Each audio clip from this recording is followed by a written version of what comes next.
Physics में vectors की importance ही बहुत ज्यादा हो जाती है। तो मेरे साथ ट्राई कीजिए कि आप वेक्टर्स को अच्छे से समझें और समझकर उसको यूटिलाइज करें। तो मैं ईच एंड एवरी पॉइंट्स आपके साथ डिस्कस करूंगा वेक्टर्स में in terms of notes with best explanation and examples also. तो हम क्या क्या डिस्कस करने वाले हैं पहले ये समझ लेते हैं। तो scalar quantity, vector quantity, tensor quantity को समझेंगे, और प्रॉपर्टीज में representation of a vector with examples जानेंगे। Position and displacement vector, unit vectors with example, और पोजीशन वेक्टर का एग्जांपल देखेंगे। Like vectors and parallel vector, equal vector, imaginary vector, negative vector, opposite vector, multiplication of a vector by real number भी समझेंगे।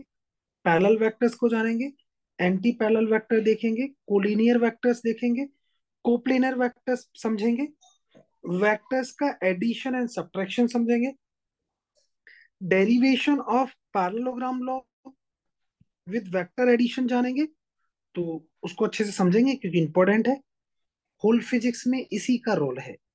Mostly हम parallelogram law of vector addition ही use करते हैं। तो इसको समझेंगे बहुत अच्छे से, और उस पर बेस्ड कुछ इंपॉर्टेंट पॉइंट्स देखेंगे, उनकी importance he.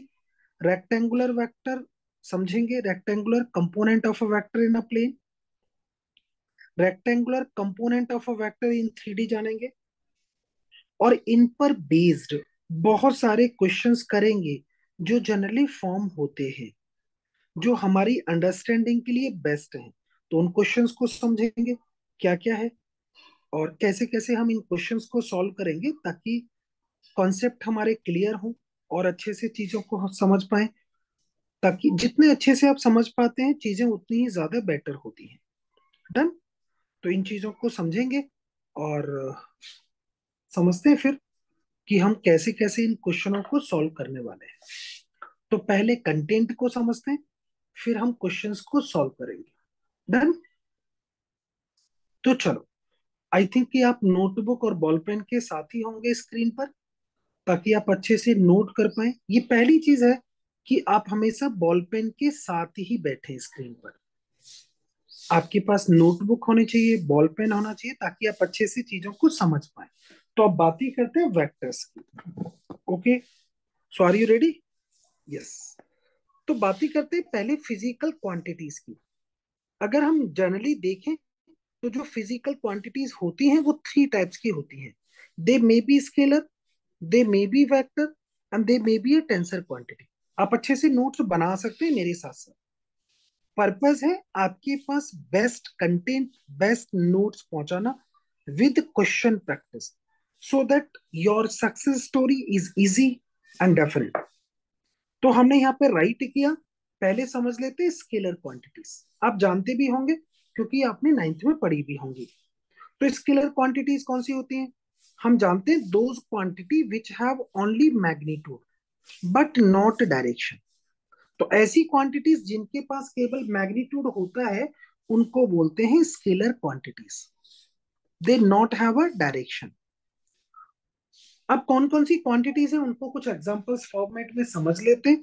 Like is mass, volume, density, distance, speed, work, energy, power, and pressure and current. मैंने प्रेशर और करंट पर अंडरलाइन किया है कि आपको ऐसा लगता है कि प्रेशर का अपना मैग्नीट्यूड भी है और डायरेक्शन भी है, सेम एज करंट में भी ऐसा लगता है, बट नहीं। They are a scalar quantity, they have only magnitude. अब आप कहेंगे सर क्यों? Because they not obey vectors law. अगर आपको ऐसा लगता है कि ये वेक्टर क्वांटिटी है तो डेफिनेटली इनको वेक्टर्स लॉ को ऑवे करना चाहिए था, बट ये वेक्टर्स लॉ को ऑवे नहीं करती। इसीलिए प्रेशर और current, all of these and so many others also, they are a scalar quantity. कौन सी स्केलर है? जिनके पास केवल मैग्नीट्यूड हो, नॉट अ स्पेसिफिक डायरेक्शन। तो ऐसी क्वांटिटी को बोलते हैं स्केलर क्वांटिटी। अब नेक्स्ट में देखते हैं वेक्टर क्वांटिटीज कौन सी होती है। तो वेक्टर क्वांटिटीज होती है those quantity which have magnitude and direction and obey vectors law. तो अब उन क्वांटिटीज की बातें करते हैं जिनके पास मैग्नीट्यूड होता है, डायरेक्शन भी होता है, एंड ऑवे वेक्टर्स लॉ। अब आप कहेंगे कौन से vectors law? All vectors law, vector addition, vector subtraction, vector multiplication, ये सारे लॉ ऑवे, अगर एक किसी लॉ को ऑवे करती है तो वो डेफिनेटली अदर्स लॉ को भी ऑवे करेगी। लाइक इस डिस्टेंस, सॉरी, लाइक इस displacement, velocity, acceleration, momentum, force and torque, they are a vector quantities because they have magnitude, direction and obey vectors law. एक अनदर क्वांटिटी है जिसको हम बोलते हैं टेंसर क्वांटिटी। अब आप कहेंगे टेंसर क्वांटिटी कौन सी होती है? तो those quantity which have different magnitude and different direction. तो ऐसी क्वांटिटीज जिनका मैग्नीट्यूड डिफरेंट होता है in different direction, they are called tensor quantities. हमारी फिजिक्स में अगर आप देखें तो जो टेंसर क्वांटिटीज के एग्जांपल हैं, they are moment of inertia and shearing stress. तो ये दो एग्जांपल हैं, moment of inertia and shearing stress, जो लाई करते हैं इन टेंसर क्वांटिटीज। चलो, ये तो हमने डेफिनेशन के बिहाफ पर इनको समझ लिया। अब आप कहेंगे सर कुछ वेक्टर्स को प्रॉपर्टीज के बिहाफ पर समझते हैं। तो मैंने यहाँ पे लिखा है properties of vectors. First properties को देखें तो फर्स्ट में बातें करते हैं रिप्रेजेंटेशन ऑफ अ वेक्टर। अब किसी वेक्टर को रिप्रेजेंट करते हैं, जब भी हम किसी वेक्टर को रिप्रेजेंट करते हैं तो बाई एरो रिप्रेजेंट करते हैं, लाइक इज दिस वन। अब इस एरो का जो स्टार्टिंग पॉइंट होता है उसको बोलते हैं टेल, और जो इसका एंडिंग पॉइंट होता है जहां पर हेड बना है, इसको बोलते हैं head, and it's represent the direction of a vector. मैंने मार्क कर दिया। अब आप कहेंगे सर ये कितनी लेंथ का है, इतना बड़ा क्यों ड्रॉ किया? सो this one, length of this vector represent the magnitude of a vector. तो यहाँ पर जो वेक्टर ए है, इसका मैग्नीट्यूड कितना है, that's represent the length of this one. बड़ा वेक्टर है तो हम बड़ी लेंथ का एरो ड्रॉ करते हैं, स्मॉल वेक्टर है तो स्मॉल लेंथ का एरो ड्रॉ करेंगे। Just imagination, not by scale, it's a representation. Done. अब आप कहेंगे जी एक रिप्रेजेंटेशन में हम देख लेते हैं कि मेरे पास वेक्टर लिखा कैसे जाता है। तो मैंने एक एग्जांपल मार्क किया जिसमें गिवन है vector A, it's equals to 2 i cap, 3 j cap and 4 k cap. अगर ये वेक्टर है तो मैंने देखो इसको ड्रॉ किया, X axis, Y axis, Z axis. इस एक्स वाई जेड एक्सिस में एक वेक्टर को मैंने ड्रॉ कर लिया, this one vector A, like is this. कितना है vector? 2 i cap, 3 j cap, 4 k cap. अब आप कहेंगे क्या मतलब है इस वेक्टर का, वो आपको समझाता हूँ। ये वेक्टर आपको बता रहा है कि इस वेक्टर का इम्पैक्ट ऑन एक्स एक्सिस कितना है। तो जो आई कैप के मल्टीप्लायर में लिखा है, that's define the impact of this vector on X axis, that's 2 unit. इस वेक्टर का इम्पैक्ट ऑन वाई एक्सिस कितना है, ये बता रहा है मल्टीप्लायर ऑफ जे कैप। तो जे कैप का मल्टीप्लायर कितना है, दैट्स 3, सो 3 यूनिट। के कैप का मल्टीप्लायर बता रहा है कि इस वेक्टर का इम्पैक्ट ऑन जेड एक्सिस कितना है, so this one is 4 unit, that's this.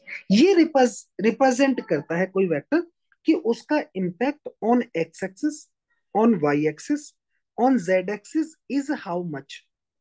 तो उसके, अब देखो इसमें क्या क्या चीजें थी, मैग्नीट्यूड भी है, डायरेक्शन भी है कि कितना कितना डायरेक्शन चल रहा है इसका। तो हमने वेक्टर्स को रिप्रेजेंट कर लिया। अब एक चीज और सीख लेते हैं कि जो एक्स एक्सिस है उसको आई कैप से रिप्रेजेंट करते हैं, पॉजिटिव एक्स एक्सिस को। अगर नेगेटिव एक्स एक्सिस होता तो उसको माइनस के आई कैप से रिप्रेजेंट करते। अगर पॉजिटिव वाई एक्सिस है तो जे कैप से, जे कैप। और अगर नेगेटिव वाई एक्सिस होता तो माइनस के जे कैप से। पॉजिटिव जेड एक्सिस है तो के कैप से, और अगर नेगेटिव जेड एक्सिस होता तो माइनस के कैप से रिप्रेजेंट करते। ये हमें पता चल गया।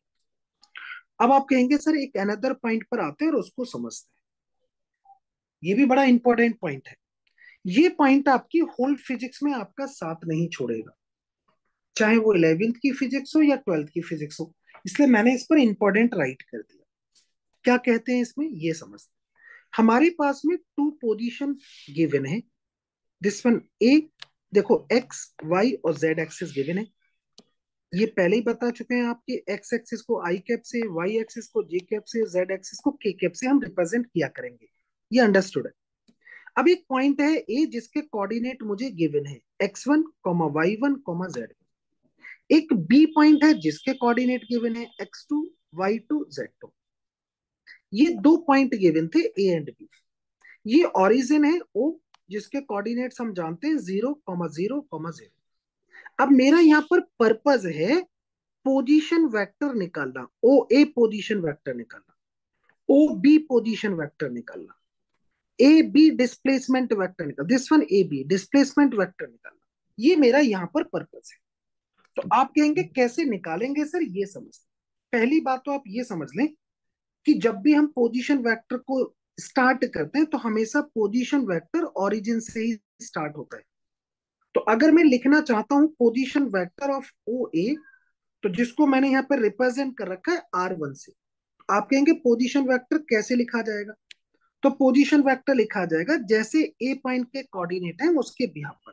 तो आप इसको सीधे लिख सकते हैं x1 i cap, y1 j cap, plus का z1 के कैप। लो जी, position vector of O A आ गया। सिर्फ कोऑर्डिनेट पता होने चाहिए। एक्स कोऑर्डिनेट है तो आई कैप लगा दीजिए, वाई कोऑर्डिनेट है जे कैप लगा दीजिए, जेड कोऑर्डिनेट है के कैप लगा दीजिए विद साइन। अब आप कहेंगे जी पोजीशन वेक्टर चाहिए ओ बी, तो देखो ओ बी दिस वन। अब आप कहेंगे ओ बी पोजीशन जो वेक्टर है उसको हमने R2 से रिप्रेजेंट कर रखा है। बी पॉइंट के कोऑर्डिनेट क्या है? तो x2 y2 z2 this one. तो इसके बिहाफ पर पोजीशन वेक्टर आप लिख सकते हैं x2 आई कैप, y2 जे कैप, प्लस z2 के कैप। लो जी, हमने पोजीशन वेक्टर को लिख लिया। डन। तो कोऑर्डिनेट के बिहाफ पर हम इजीली पोजीशन वेक्टर लिख सकते हैं। अब आप कहेंगे जी डिस्प्लेसमेंट वेक्टर लिखो। तो अब मैं यहाँ पर बातें करता हूँ डिस्प्लेसमेंट वेक्टर। आप कहेंगे डिस्प्लेसमेंट वेक्टर हम कैसे लिखते हैं? तो डिस्प्लेसमेंट वेक्टर हम लिखते हैं फाइनल माइनस का इनिशियल। तो अगर मुझे डिस्प्लेसमेंट वेक्टर को लिखना है जिसको मैं आर से रिप्रेजेंट कर रहा हूं, तो आप चाहो तो उसको फाइनल मतलब जो हेड की तरफ वेक्टर है माइनस का इनिशियल के साथ लिख सकते हो।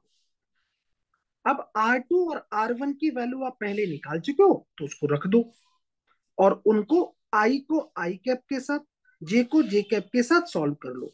तो मैं यहाँ पर सॉल्व कर देता हूं, देखो जरा। एक R2 क्या था? x2 आई कैप प्लस y2 जे कैप प्लस z2 के कैप, माइनस का x1 i cap, y1 j cap plus z1 k cap. अब i को i के साथ ऑपरेट करो तो ये मिलेगा x2 माइनस का x1 आई कैप। j को j के साथ ऑपरेट करो तो y2 माइनस का y1 जे कैप। k को k के साथ ऑपरेट करो तो वैल्यू आ गई z2 माइनस का z1 के कैप। लो जी, डिस्प्लेसमेंट वेक्टर आ गया।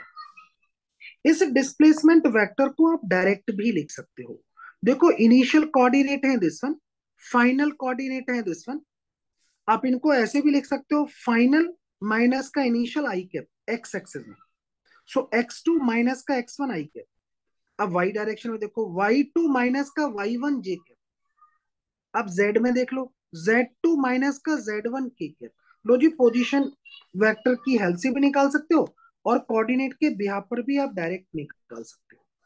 अब आप कहेंगे हमें डिस्प्लेसमेंट वेक्टर का मैग्नीट्यूड चाहिए, तो यहां लिख लेते हैं magnitude of a displacement vector. आप कहेंगे कैसे निकालेंगे? अगर मुझे किसी वेक्टर का मैग्नीट्यूड निकालना हो तो हम उस पर मॉड लगा के ऐसे लिख लेते हैं। अब क्या करते हैं जी, रूट लगाते हैं, लगा दिया। अब कोफिशिएंट ऑफ आई कैप का स्क्वायर कर लो plus coefficient of J cap का स्क्वायर करो प्लस कोफिशिएंट ऑफ के कैप का स्क्वायर करो विद साइन। लो जी, मैग्नीट्यूड ऑफ डिस्प्लेसमेंट वेक्टर आ गया। ये बड़ा इंपॉर्टेंट है, तो इसको लर्न कर लो क्योंकि हम होल फिजिक्स में यूज करेंगे। तो हमने यहाँ पर दो चीजें सीख ली, पोजीशन वेक्टर कैसे निकाला जाता है, डिस्प्लेसमेंट वेक्टर हम कैसे निकालते हैं, और उसका मैग्नीट्यूड हम कैसे फाइंड आउट करते हैं। डन। अब हम बातें करेंगे नेक्स्ट पॉइंट की, फिर इन पर बेस्ड क्वेश्चन करेंगे। एक अनदर पॉइंट, अनदर पॉइंट क्या है? अनदर पॉइंट पे हम निकालना चाहते हैं यूनिट वेक्टर। बड़ा इंपॉर्टेंट है ये भी। यूनिट वेक्टर क्या होते हैं जी? नाम है यूनिट, मतलब एक ऐसा वेक्टर जिसका मैग्नीट्यूड यूनिट होगा एंड हेल्पफुल होगा टू रिप्रेजेंट अ डायरेक्शन, उसको बोलते हैं यूनिट वेक्टर। नाम ही है यूनिट। तो लिख दिया जी, a vector which have unit magnitude and helpful to represent the direction of a given vector. तो एक ऐसा वेक्टर जिसका मैग्नीट्यूड वन हो एंड हेल्पफुल हो to represent the direction of a given vector, उसको बोलते हैं यूनिट वेक्टर। अब आप कहेंगे यूनिट वेक्टर को निकालते हैं सर, तो चलो निकालते हैं। किसी मैंने वेक्टर को मार्क कर लिया दिस। अभी आपने बताया था vector means it has magnitude, so this one, and direction, so this. तो ए वेक्टर को हम लिख सकते हैं मैग्नीट्यूड ऑफ ए, अंदर यूनिट वेक्टर ऑफ ए। अब आप कहेंगे मॉड ऑफ ए क्या बता रहा है? So this one represent the magnitude of vector A, and A cap क्या बता रहा है? This one is a unit vector that's represent the direction of vector A. ये डायरेक्शन बताने में हेल्पफुल है। अगर मुझे यूनिट वेक्टर निकालना हो तो आप यहां से यूनिट वेक्टर इजीली निकाल सकते हैं। क्या करें? वेक्टर ए को मैग्नीट्यूड ऑफ ए से डिवाइड कर दो, आपको यूनिट वेक्टर मिल जाएगा। अब आप कहेंगे यूनिट वेक्टर की यूनिट क्या होगी? तो ये यूनिटलेस है, इसकी कोई अपनी यूनिट नहीं होती। तो ये आपको लर्न रखना। डन। अब कुछ और पॉइंटों को देखते हैं और समझने की कोशिश करते हैं। फिर से मैंने यहाँ पे मार्क किया दिस वन एक्स एक्सिस, तो आई कैप से, या फिर टुवर्ड्स राइट हो तब भी आई कैप से, या फिर ईस्ट हो तब भी आई कैप से रिप्रेजेंट कर सकते हैं। तो पॉजिटिव एक्स एक्सिस को आई कैप से, या ईस्ट को आई कैप से, या राइट टुवर्ड्स राइट हो आई कैप से लिख सकते हैं। वेस्ट को वही east west north south, west को या निगेटिव एक्स एक्सिस को या लेफ्ट साइड को आप माइनस के आई कैप से लिख सकते हो। पॉजिटिव वाई को या नॉर्थ को या अपवर्ड को आप जे कैप से लिख सकते हो। डन। डाउनवर्ड को आप माइनस के वाई कैप से या साउथ को माइनस के वाई कैप से लिख सकते हो। अगर पॉजिटिव जेड है या आउटवर्ड है तो आप के कैप से लिख सकते हो। नेगेटिव जेड एक्सिस है या फिर इनवर्ड है तो आप माइनस के कैप से लिख सकते हो। ये हमने कुछ रूल्स बना लिए अपने समझने के लिए। फिर से रिपीट कर देता हूँ। पॉजिटिव एक्स हो या ईस्ट हो आई कैप, वेस्ट हो या नेगेटिव एक्स एक्सिस हो माइनस के आई कैप से, नॉर्थ हो या पॉजिटिव वाई एक्सिस हो जे कैप से, साउथ हो या नेगेटिव वाई एक्सिस हो माइनस के जे कैप से, पॉजिटिव जेड एक्सिस या आउटवर्ड हो के कैप से, इनवर्ड हो या नेगेटिव जेड एक्सिस हो तो माइनस के कैप से। ओके। अब तुमने कहा जी किसी वेक्टर पर अगर यूनिट वेक्टर लिखा हुआ है और उसका मैं मॉड लगा दूं तो उसका मैग्नीट्यूड हमेशा वन होगा, क्योंकि आप पहले ही बता चुके हो this one is a unit vector which has a magnitude one. तो इसका अगर मॉड लगाएंगे तो इसका मैग्नीट्यूड वन आएगा ऑलवेज। अब यहाँ पर जो आप आई कैप जे कैप और के कैप लगे, देखो जिस पर भी कैप लगा दिया that is a unit vector. अगर यूनिट वेक्टर है तो उन सबका मैग्नीट्यूड वन ही होगा। तो आई कैप का मैग्नीट्यूड, जे कैप का मैग्नीट्यूड, के कैप का मैग्नीट्यूड वन ही होंगे ऑलवेज। किसी भी यूनिट वेक्टर का मैग्नीट्यूड हमेशा वन होता है। अब इसी चीज को हम थोड़ा सा समझने की कोशिश करते हैं एग्जाम्पल के बेस पर। तो चलो जी अब एग्जाम्पल सॉल्व करेंगे।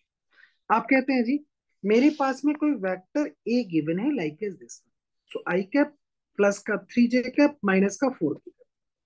आप चाहते हैं कि मैग्नीट्यूड ऑफ ए वेक्टर बताओ या फिर unit vector of A find out करो। तो चलो उसको फाइंड आउट कर लेते हैं।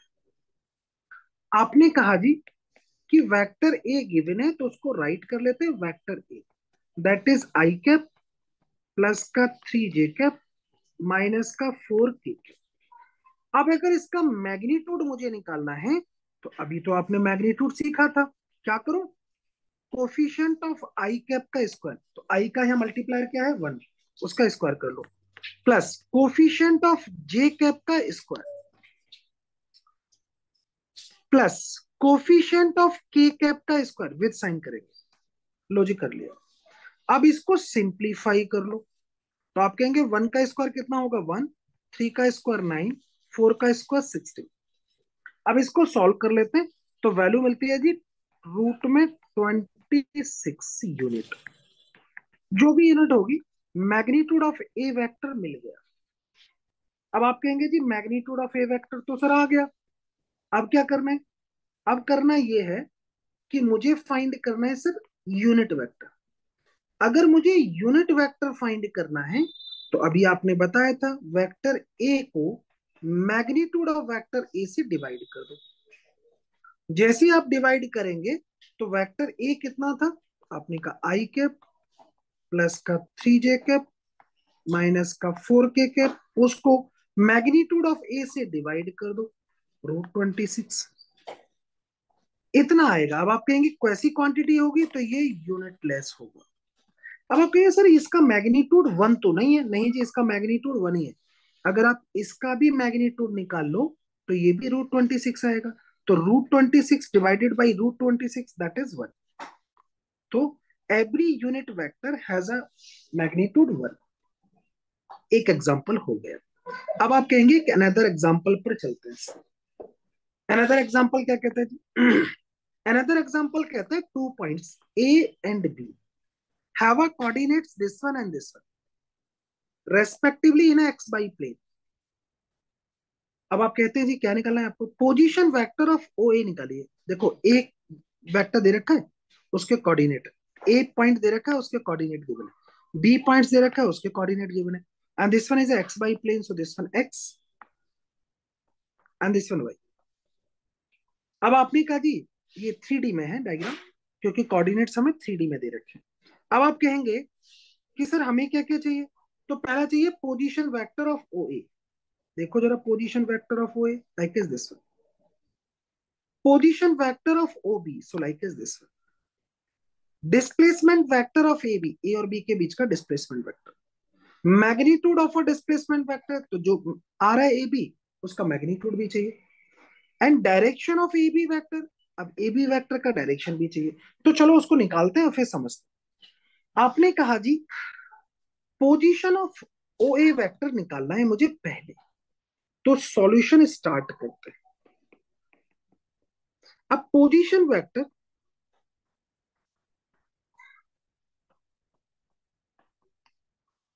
ऑफ ओ ए वेक्टर, मैंने इसको नाम दे दिया R1 vector, this one is R1 vector. अब देखो ये तो ओरिजिन है जिसके कोऑर्डिनेट है 0,0, ये पॉइंट ए है जिसके कोऑर्डिनेट्स आपको गिवन है। अब आप कहेंगे जी हमें तो पोजीशन वेक्टर लिखना है R1, तो कुछ नहीं करना, उसके कोऑर्डिनेट्स को देखो जो ए पॉइंट पर है, क्योंकि पोजीशन वेक्टर हमेशा जहां से स्टार्ट होता है वो ओरिजिन से स्टार्ट होता है, तब इसकी तो कोई वैल्यू है नहीं। अब जहां पर एंडेड होता है दैट्स दिस वन, तो जो एंडेड हो रहा है बस उसके कोऑर्डिनेट ले लो और आई कैप जे कैप और के कैप के साथ लिख लो। तो ए पॉइंट के कोऑर्डिनेट क्या है? 2, -2, -4। तो पोजीशन वेक्टर आ गया 2 आई कैप माइनस का 2 जे कैप माइनस का 4 के कैप। चेक करो। अब आप कहेंगे जी ओ ए पोजीशन वेक्टर आ गया। अब दूसरा निकालता हूं, ये फर्स्ट पॉइंट हो गया। सेकंड पॉइंट में पोजीशन वेक्टर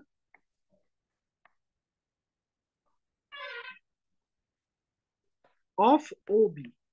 अब ओ बी पोजिशन वेक्टर है, इसको मार्क कर लेता हूं R2 वेक्टर।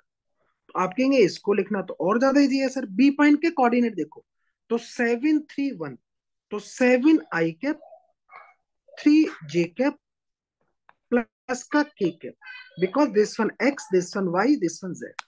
तो एक्स के साथ आई कैप, वाई के साथ जे कैप और जेड के साथ के कैप लिखा जाता है। अब आप कहेंगे जी ये तो हमने सर लिख लिया, अब चाहिए डिस्प्लेसमेंट वेक्टर थर्ड वन। तो डिस्प्लेसमेंट वेक्टर क्या होता है जी? Like this one A to B, so this one is a displacement vector जिसमें मुझे आर निकालना है। तो अगर आपको डिस्प्लेसमेंट वेक्टर फाइंड करना है तो यहां लिख लेता हूं डिस्प्लेसमेंट वेक्टर, डिस्प्लेसमेंट वेक्टर। आप कहेंगे हमेशा डिस्प्लेसमेंट लिखा जाता है फाइनल माइनस का निशान, जिसको मैंने R displacement vector of A B. आप कहेंगे जिसको हमने नाम दे दिया आर, कैसे लिखा जाता है? फाइनल माइनस का इनिशियल, तो फाइनल लो एक्स का फाइनल लो 7 माइनस का एक्स का इनिशियल ले लो 2 साइन के साथ आई कैप। अब वाई का फाइनल लो वाई का इनिशियल लो साइन के साथ, तो ये प्लस हो गया जे कैप। जेड का फाइनल लो, जेड का initial low, so this one is के कैप। अब इसको सॉल्व कर लो, so this one 5 i cap, this one 5 j cap, this one 5 k cap. लो जी, डिस्प्लेसमेंट वेक्टर आ गया। हमने 3 पॉइंट्स निकाल लिए। अब आप कहेंगे sir magnitude of displacement vector निकालो। अब निकालते हैं जी magnitude of displacement vector. So this one magnitude of displacement vector. तो क्या करें जी, इसका मॉड निकाल दो। अगर आप मॉड निकालेंगे तो क्या करेंगे, कोफिशिएंट ऑफ आई का स्क्वायर प्लस कोफिशिएंट ऑफ जे का स्क्वायर प्लस कोफिशिएंट ऑफ के का स्क्वायर। अगर आप इसको सॉल्व करेंगे तो ये आएगा √5 √3 यूनिट। डन। अब 6 पॉइंट में आप चाहते हैं कि sir unit vector of displacement बताओ। Unit vector of displacement A B vector. तो आप कहेंगे कितना होगा जी, तो मैंने आर पर कैप लगा दिया। ये आप बता चुके हो, vector R to the magnitude of R. Vector R आपके पास है, that is 5 i cap plus का 5 जे कैप प्लस का 5 k cap divided by magnitude, so that is 5 √3। इसको आप सॉल्व कर सकते हैं, कैंसिल आउट करेंगे तो 1/√3 बचेगा। This one I cap, this one J cap, this one के कैप। क्वांटिटी कैसी होगी, यूनिटलेस क्वांटिटी होगी। तो हमने यूनिट वेक्टर ऑफ डिस्प्लेसमेंट निकाल दिया। डन। इसका भी अगर आप मैग्नीट्यूड देखेंगे तो 1 ही आएगा। Every unit vector has a magnitude 1। एक बार सोचो, अपनी साइड से अच्छे से पहले सोचो कि हम कर क्या रहे हैं, क्योंकि ये आर्टिकल 11th में भी यूज होगा, ये 12th में भी यूज होगा, तो बहुत ज्यादा इंपॉर्टेंसी है इसका।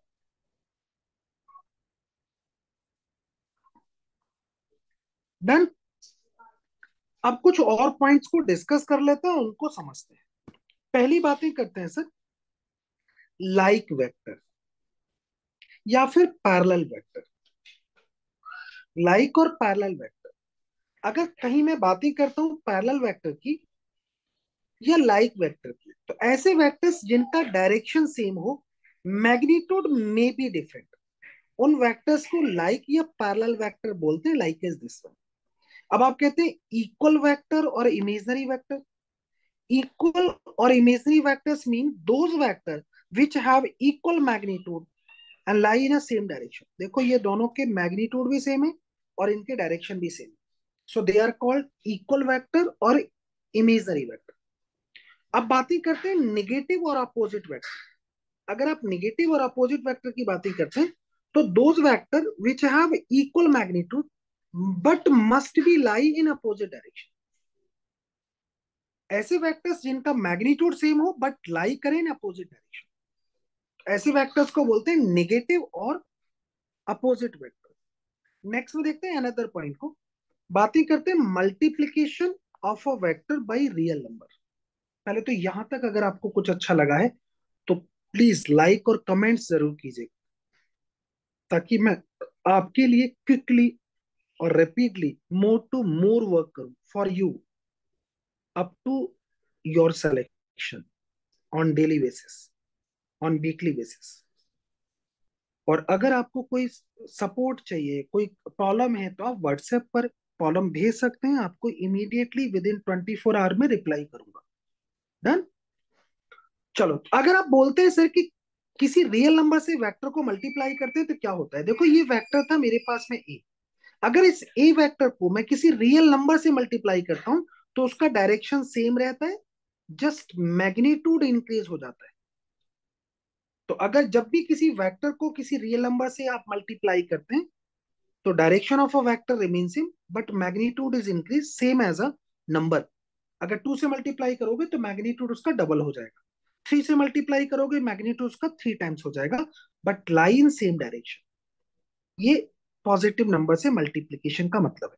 अगर आप नेगेटिव नंबर से मल्टीप्लाई करते हैं तो उसका मैग्नीट्यूड भी चेंज हो जाता है और उसका डायरेक्शन भी चेंज हो जाता है, because number is a negative number.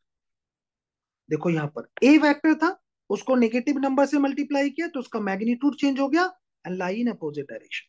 अगर किसी वेक्टर को मैं जीरो से मल्टीप्लाई कर दूं तो वो जीरो वेक्टर हो जाता है, मतलब नल वेक्टर। ऐसे वेक्टर को हम नल वेक्टर बोलते हैं जिसका मैग्नीट्यूड जीरो हो। बट वेक्टर है तो definitely has a definite direction, तो उसका कोई ना कोई डायरेक्शन तो जरूर होगा। तो null vector lie in any direction, लिख दिया एनी डायरेक्शन।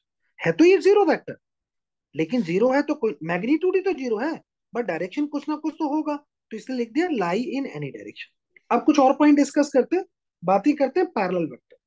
अगर आप पैरेलल बोलते हैं तो those vector which have equal magnitude और different magnitude but must be lie in same direction. Parallel vector का मतलब ये है मैग्नीट्यूड उनके सेम भी हो सकते हैं, मैग्नीट्यूड उनके डिफरेंट भी हो सकते हैं, but must be lie in same direction. Anti parallel vectors हैं तो उनके मैग्नीट्यूड सेम भी हो सकते हैं, उनके मैग्नीट्यूड डिफरेंट भी हो सकते हैं, but lie in opposite direction, like is this. Okay. अब आप बोलते हैं sir collinear vector. Collinear vector कौन से होते हैं? ऐसे vector, those vector which have same magnitude और different magnitude lie in same direction और in opposite direction. Magnitude same भी हो सकते हैं, डिफरेंट भी हो सकते हैं, सेम डायरेक्शन में भी लाई कर सकते हैं, अपोजिट डायरेक्शन में भी लाई कर सकते हैं, लाइक इज दिस। मतलब कोलिनियर में पैरेलल और एंटी पैरेलल दोनों का कॉम्बिनेशन है। अब आप बातें करते हैं कोप्लेनर वेक्टर। कहेंगे कोप्लेनर वेक्टर कौन से होते हैं? तो coplanar vectors mean those vector which lie in a same plane. Two vectors always coplanar vector, हमेशा टू वेक्टर्स कोप्लेनर होते हैं। अगर दो से ज्यादा वेक्टर्स हैं, मोर देन टू वेक्टर्स हैं, तब उनको देखेंगे कि दे आर कोप्लेनर और नॉट। जैसे फॉर एग्जांपल देखो ये तीनों जो वेक्टर हैं एक ही प्लेन में लाई कर रहे हैं, तो ये कोप्लेनर वेक्टर है। अब आप कहेंगे सर ये कोप्लेनर वेक्टर तो हैं, अब इनकी टेस्टिंग क्या है? तो टेस्टिंग ये है कि किन्हीं दो वेक्टर का क्रॉस प्रोडक्ट निकाल लीजिए, थर्ड वेक्टर के साथ में किसी भी थर्ड वेक्टर के साथ डॉट कर लीजिए। अगर वो वैल्यू जीरो आती है तो they are a coplanar vector, और अगर ये वैल्यू जीरो नहीं आती तो ये कोप्लेनर वेक्टर नहीं है। सेम एज कोलिनियर के लिए भी टेस्टिंग क्या है? अगर ये कोलिनियर वेक्टर हैं तो उनका cross, this one is a cross product, उनका cross product must be equal to zero. अगर उनका क्रॉस प्रोडक्ट जीरो आ रहा है तो समझ जाइए they are a collinear vector. अब इनके साथ में कोप्लेनर के साथ में क्या था? दो वेक्टर, किसी दो वेक्टर का क्रॉस अनदर थर्ड वेक्टर के साथ डॉट निकाल लो, अगर वो वैल्यू जीरो आती है तो that is a coplanar vector. उनका रिप्रेजेंटिंग वे है this. And subtraction of a vector with the help of head and tail method. अब आप कहेंगे हेड एंड टेल मेथड क्या है और किस किस में हम यूज करने वाले हैं? तो हम यहाँ वेक्टर्स को ऐड या सब्ट्रैक्ट करेंगे by three law. First law है triangular law, second one is a parallelogram law, third one is a polygons law. अब ट्रायंगुलर लॉ कहाँ यूज होता है उसको समझते हैं। ये लॉ हम तभी यूज करते हैं जब मुझे टू वेक्टर्स का रिजल्टेंट निकालना हो, मतलब टू वेक्टर्स को ऐड या सब्ट्रैक्ट करना हो, but two vectors are free. तो मेरे पास में जब टू वेक्टर्स फ्री हो, देखिए जॉइंट नहीं है यहाँ पर, अगर ये फ्री हो और इनका एडिशन या सब्ट्रैक्शन करना हो तो हम ट्रायंगुलर लॉ यूज करें। अगर मेरे पास ये टू वेक्टर्स जॉइंट वेक्टर हो, किसी पर्टिकुलर पॉइंट पर जॉइंट हो, तो हम वहां पर पैरेललोग्राम लॉ यूज करते हैं फॉर एडिशन और सब्ट्रैक्शन। अगर मोर देन टू वेक्टर्स हैं तो फिर हम पॉलीगॉन्स लॉ यूज करते हैं। अगर आप फॉर्मूला देखें या उनका फाइनल रिजल्ट देखें और डेरिवेशन देखें ऑलमोस्ट, तो ट्रायंगुलर लॉ और पैरेललोग्राम लॉ के ऑलमोस्ट सेम है, सिर्फ डायग्राम में माइनर डिफरेंस है, minor. Rest part are same, formula same, derivation same, उनके केसेस सेम है। तो अब इन दोनों में से मैं आपको जो इंपॉर्टेंट है वो ड्राइव करके यहाँ दिखा देता हूँ। और कौन सा ड्राइव कर रहा हूँ? Parallelogram law. जहां पर दोनों वेक्टर्स ज्वाइंट होंगे। उससे पहले हम ये सीख लेते हैं कि हेड एंड टेल मेथड क्या है। तो हेड एंड टेल मेथड है, मेरे पास में अगर एक वेक्टर है like is this vector A, मुझे ऐड करना है वेक्टर बी को।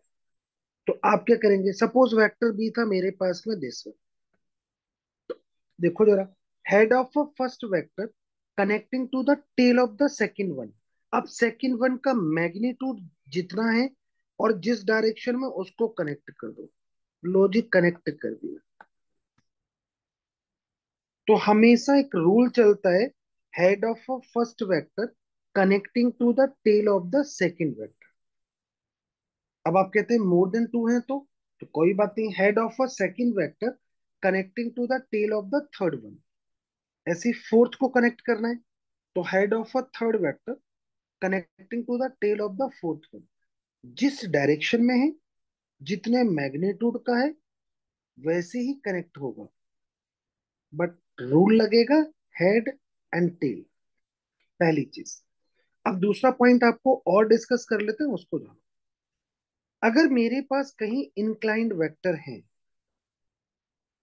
अगर इंक्लाइंड वेक्टर, मान लीजिए कि मेरे पास इंक्लाइंड वेक्टर है और उनका इंक्लिनेशन एंगल जानना है। Suppose two vector, this one vector A and this one vector B.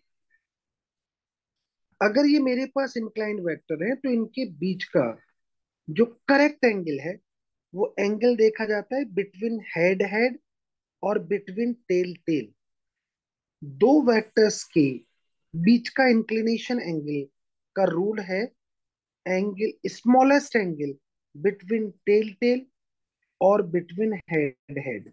Just like this one is a correct angle between A and B, या फिर हम बोलेंगे between head head. So this one suppose vector A and this one suppose vector B के बीच का smallest angle, that's a correct angle between A and B vector. तो angle देखा जाता है बिटवीन हेड हेड और between tail tail. Suppose that आप कहते हैं कि सर हमारे पास टू वेक्टर्स हैं, this one vector A and this one vector B. Question में इनके बीच का एंगल दे रखा है दिस वन, तो ये उसका करेक्ट एंगल नहीं है, क्योंकि करेक्ट एंगल की डेफिनेशन तो ये कहती है बिटवीन हेड हेड और बिटवीन टेल टेल। यहां पर अगर आप देखेंगे तो ए वेक्टर का टेल है और बी वेक्टर का हेड है, तो ये तो रूल ऑब्वे नहीं कर रहा। तो आप कहेंगे तो क्या करना है, तो करना ये है कि किसी एक वेक्टर का इमेजनरी वेक्टर ड्रॉ कर दो। तो मैं पहले ड्रॉ कर देता हूँ बी वेक्टर का इमेजनरी वेक्टर। बी वेक्टर का इमेजनरी ड्रॉ करेंगे तो सेम मैग्नीट्यूड का, सेम डायरेक्शन में ड्रॉ करेंगे। देखिए बी वेक्टर का इमेजनरी वेक्टर ड्रॉ हो गया। अब देखिए बी वेक्टर का इमेजनरी वेक्टर का टेल, ए वेक्टर का टेल, दोनों देखिए मैच कर रहे हैं। आप कहेंगे अगर मैं देखूं इनके बीच का एंगल तो कितना आएगा, दिस वन 180 माइनस का theta, this one is a correct. अब आप कहते हैं नहीं सर, हम तो जो है ना ए वेक्टर का अगर इमेजनरी ड्रॉ करते तो कोई बात नहीं, ए वेक्टर को लो और ए वेक्टर का इमेजनरी वेक्टर ड्रॉ करो। अब देखो ए वेक्टर का इमेजनरी वेक्टर और बी वेक्टर के हेड हेड दोनों मैच कर रहे हैं, इनके बीच का एंगल देख लो। तो अगर आप देखेंगे तो ये भी 180 माइनस का थीटा ही होगा, because this line makes 180 degree and this one straight line also makes 180। तो आप इजीली उन एंगल्स को निकाल सकते थे। डन। तो किसी का भी आप इमेजनरी वेक्टर ड्रॉ करके इजीली बता सकते हो कि क्या हो। अब क्या कहते हैं, अब हम आ जाते हैं सर इंपॉर्टेंट लॉ पर। और लॉ है मेरे पास में parallelogram law of vector addition. क्या है पैरेललोग्राम लॉ? सो दिस, मेरे पास में टू वेक्टर्स हैं, vector A and vector B.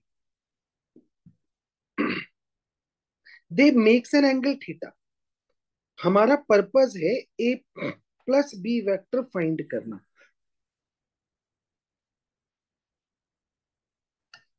तो मेरा पर्पस है टू वेक्टर्स को ऐड करना, तो उनका रिजल्टेंट निकालना चाहते हैं। अब आप कहेंगे कैसे निकालें सर? तो देखो जरा, जो वेक्टर मुझे ए और बी गिवन है, उन्हीं वेक्टर्स को लेता हूं और देखो इनकी हेल्प से मैं एक वेक्टर को ड्रॉ करता हूं, उसको देखो। देखो जरा, this one vector A. Done. Vector A को मार्क कर लेते हैं अभी। चलो अपने बेसिक्स पर चलते हैं। और मैंने क्या किया जी, ए वेक्टर को मार्क कर लिया। आपने कहा this one vector A and this one vector B, यही तो गिवन था जिसका मुझे रिजल्टेंट निकालना है। आपने कहेंगे अगर मुझे ऐड करना है ए प्लस बी वेक्टर को, देखो ऐड करना, अगर मुझे ऐड करना है तो एडिशन का लॉ कहता है head of a first vector connecting to the tail of the second one. तो मैं क्या करूं, बी वेक्टर का इमेजरी वेक्टर ले लो, same magnitude, same magnitude and same direction. B vector का इमेजरी वेक्टर ले लिया, देखो सेम लेंथ का है, ऑफेन सेम एंगल, तो मार्क कर लिया। डन। अब आप कहेंगे जी ए वेक्टर का इमेजरी वेक्टर ले लो। अब मैंने ए वेक्टर का इमेजरी वेक्टर ले लिया, देखो ए वेक्टर का इमेजरी वेक्टर ले रहा हूं, और बी वेक्टर के हेड से ए वेक्टर की टेल को कनेक्ट कर दिया, this one imagery vector of A. अब इसको गौर से देखो कि ये पैलोग्राम मुझे नजर आ रहा है, इसी पर बेस्ड लॉ है। अब आप कहेंगे हमारा पर्पस क्या है सर यहाँ पर, हमारा पर्पस है ए प्लस बी को फाइंड करना, ए प्लस बी का रिजल्टेंट। अगर मुझे किसी वेक्टर का रिजल्टेंट ड्रॉ करना है तो रिजल्टेंट मुझे किसका ड्रॉ करना है, ए प्लस बी। तो जिसमें जो ए वेक्टर है उसकी टेल से बी वेक्टर के हेड को मैच करा दो, तो tail of a first vector connecting to the head of the final vector. अब जो ये लिख रहे हैं आप, that is a vector A plus vector B, ये मुझे फाइंड आउट करना है, और यही है रिजल्टेंट वेक्टर जिसकी वैल्यू को मैं फाइंड आउट करूंगा। तो पहला काम तो मुझे कि इसका रिजल्टेंट फाइंड करना है, दूसरा काम ये कि मुझे इस रिजल्ट, क्योंकि रिजल्टेंट वेक्टर है तो इसका एंगल भी फाइंड आउट करूंगा, दैट्स बीटा, कि ये कितना है। तो ये हम बाद में देखेंगे। अब तुम कह रहे हो कि सर मुझे ए प्लस बी फाइंड करना है। अगर मुझे ए प्लस बी फाइंड करना है तो पर्पज ये कि एक राइट एंगल ट्रायंगल बने। तो राइट एंगल ट्रायंगल बनाने के लिए हमने क्या किया, बी वेक्टर के हेड से एक नॉर्मल ड्रॉ कर लिया। जैसे ही मैंने इसके नॉर्मल को ड्रॉ किया, अब आप कहेंगे कि सर अब हमें एक ट्रायंगल सा नजर आने लगा, देखो दिस वन, एक राइट एंगल ट्रायंगल आपको दिखाई देने लगा, like as this, like as this. ये मेरे लिए बड़ा हेल्पफुल है, तो इसकी हेल्प से मैं ए प्लस बी की वैल्यू को फाइंड आउट कर लूंगा। अब आप कहेंगे सर ये बताओ कि ये जो बी वेक्टर है, इमेजरी वेक्टर, इसकी लेंथ कितनी है। तो इसकी लेंथ होगी मैग्नीट्यूड ऑफ वेक्टर बी। तो मैंने क्या किया, टिग्नोमेट्री की हेल्प से, देखो जरा, टिग्नोमेट्री की हेल्प से मैंने दिस वन को फाइंड किया। अब आप कहेंगे ये कितना होगा, तो ये होगा magnitude of vector B cos theta with the help of trigonometry. आप कहेंगे सर ये कितना होगा, so this one magnitude of B then sine theta, this one also with the help of trigonometry. Done.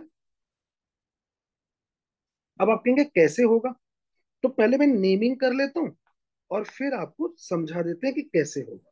तो मैं यहाँ पर वैल्यू को राइट कर देता हूँ, this one A, then B, then C, then D, then E. Done. अब आप कहेंगे सर वैल्यू को मार्क करके अब हम देखना चाहते हैं कि ये वैल्यू आई कितनी। तो मैं यहाँ पर मार्क कर लेता हूँ नाउ, और एक ट्रायंगल लेता हूँ, उस ट्रायंगल में देखते हैं जी now, in triangle B C D, देखो मैं वैल्यू को फाइंड कर रहा हूँ, cos theta, cos theta equals to, cos क्या होता है जी, base upon hypotenuse, so this one B D. अब बीसी कितना है, अगर आप यहां देखें तो बीसी की वैल्यू मुझे समझ में आ गई कि बीसी जो मिलेगा वो मिलेगा आपको बीसी। मुझे निकालना है, अगर आप यहां देखेंगे BD, so this one is the magnitude of B. तो बीसी की वैल्यू अगर आप देखेंगे तो मुझे बीसी मिलेगा magnitude of B cos theta. देखो यही मैंने आपके साथ में पहले लिखा था, यही लिखा था ना। अब आप कहेंगे सर अब हमें निकालना है जी इसी ट्रायंगल से सी डी की वैल्यू। तो मैं यहां पर लिख सकता हूं sine theta, this one equals to sine है, this one equals to perpendicular so C D upon hypotenuse so B D. और आप यहां देखेंगे तो ये सी डी की वैल्यू मैं निकालना चाहता हूं, this one is a magnitude of B vector. तो आप यहां से सी डी की वैल्यू निकालते तो आपको सी डी की वैल्यू मिलेगी, that's magnitude of B and sine theta. पहले चेक करो आप इसे। इसी वैल्यू को मैंने राइट किया है आपके साथ। अब आप कहेंगे जी अगर मैंने इस वैल्यू को राइट कर लिया तो मेरा पर्पस है ए डी की वैल्यू फाइंड करना, ए और डी। जिसमें अगर आप देखेंगे तो एक आपको राइट एंगल ट्रायंगल भी नजर आ रहा है। फिर से आपको शो ऑफ करता हूँ कि राइट एंगल ट्रायंगल देखो, दिस वन। इस राइट एंगल ट्रायंगल में मैं एडी की वैल्यू निकालना चाहता हूं with the help of a parallelogram. तो चलो निकालते हैं जी। कैसे निकालेंगे?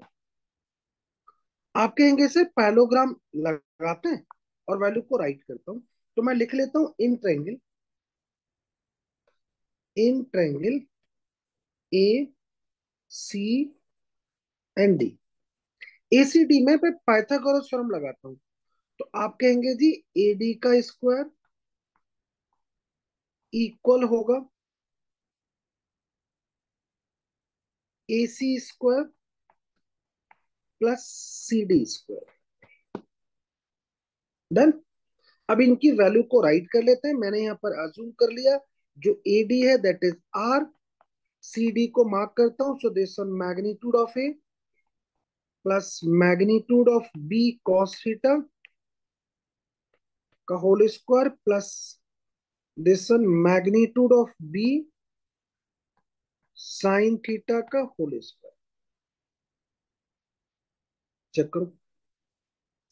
अब आप कहेंगे सर इसको स्क्वायर को ओपन कर लो, so this one R square that's equals to this one A square, this one B square cos square theta plus का two A B cos theta plus का B square sine square theta. Done. अब यहां पर मुझे देखूं तो मेरे पास बी स्क्वायर टू टर्म्स में मिलता है। तो इसको थोड़ा सा सॉल्व कर लेते हैं। और आप इसको सॉल्व करेंगे तो ए स्क्वायर आएगा प्लस का बी स्क्वायर, यहाँ राइट कर लेता हूँ कॉस स्क्वायर थीटा प्लस का साइन स्क्वायर थीटा प्लस में two A B cos theta. अगर आप यहां देखें तो cos square theta plus sine square theta की वैल्यू 1 होगी। इस वैल्यू को अगर आप लगाएंगे तो आपको टर्म मिलेगा R square equals to A square plus B square plus का two A B cos theta. Done. अगर मैं यहां से आर लिखूं कि आर क्या होगा तो आप कहेंगे जी आर की वैल्यू होगी आर इक्वल्स टू मिलेगा रूट में A square plus B square plus का two A B cos theta. ये मुझे फॉर्मूला मिल गया। ये है रिजल्टेंट। किस चीज का रिजल्टेंट है? Magnitude of A plus B. अगर मुझे ए प्लस बी निकालना है जिनके बीच का एंगल थीटा है, तो उसका रिजल्टेंट मुझे मिल चुका है। ये रिलेशन आपको अच्छे से लर्न रखना है, और मैं इसको 3 स्टार देता हूँ। ये होल साइंस में यूज होगा। अब आप क्या कहते हैं? अब क्योंकि रिजल्टेंट वेक्टर हमने आर निकाल लिया, अब वो कितना एंगल बनाता है ये देखना चाहते हैं। तो अजूम कर लेते हैं कि एंगल बनाता है, suppose beta, this one is a beta. अब आप कहेंगे जी कितना होगा डायरेक्शन इसका, तो मार्क कर लेते हैं। पहले मैं इसको लैंग्वेज में लिख देता हूं, magnitude of a resultant vector A and B. अब आप कहेंगे जी डायरेक्शन बताओ। तो अब यहाँ पे मार्क कर लेते हैं sir, direction, direction of vector are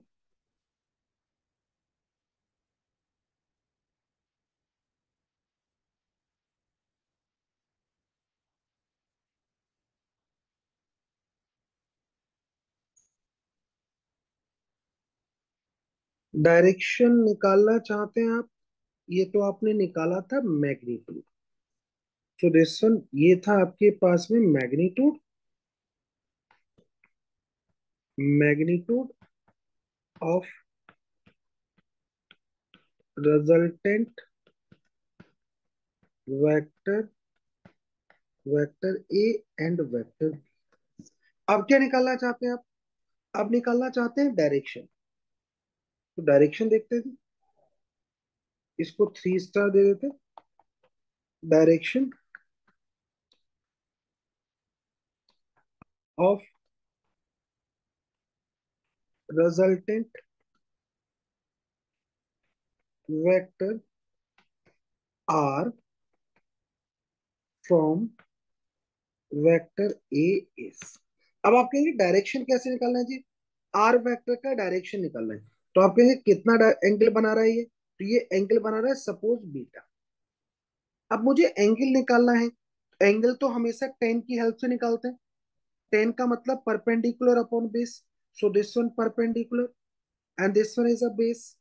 तो हम जो है एंगल निकाल लेते हैं। तो परपेंडिकुलर यहाँ कितना है, that is C D. Base कितना है, ए सी। तो मैं यहाँ पर राइट कर लेता हूँ, टेन बीटा इक्वल्स टू आएगा सी डी अपॉन ए सी। अब आप कहेंगे जी सी डी कितना होगा? तो अगर मैं डायग्राम में देखूं तो वहां मिलता था मुझे magnitude of B sine theta over A C कितना था, magnitude of A, magnitude of B cos theta.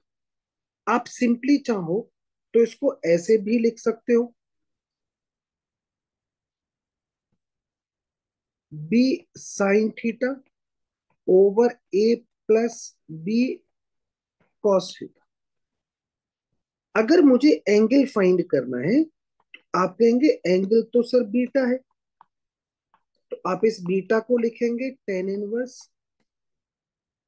Tan inverse bracket में B sine theta over A plus B cos theta. लो जी एंगल निकल गया, इतना एंगल बना। बट आपको learn रखना है कि जब भी किसी वेक्टर का एंगल निकालना है तो टेन की हेल्प से निकालना है। टेन मतलब परपेंडिकुलर अपॉन दिस। डन। अब हमने दो रिलेशंस को राइट कर दिया, इनको इक्वेशन से रिप्रेजेंट कर लेते हैं। Suppose equation number 1 and this one equation number 2।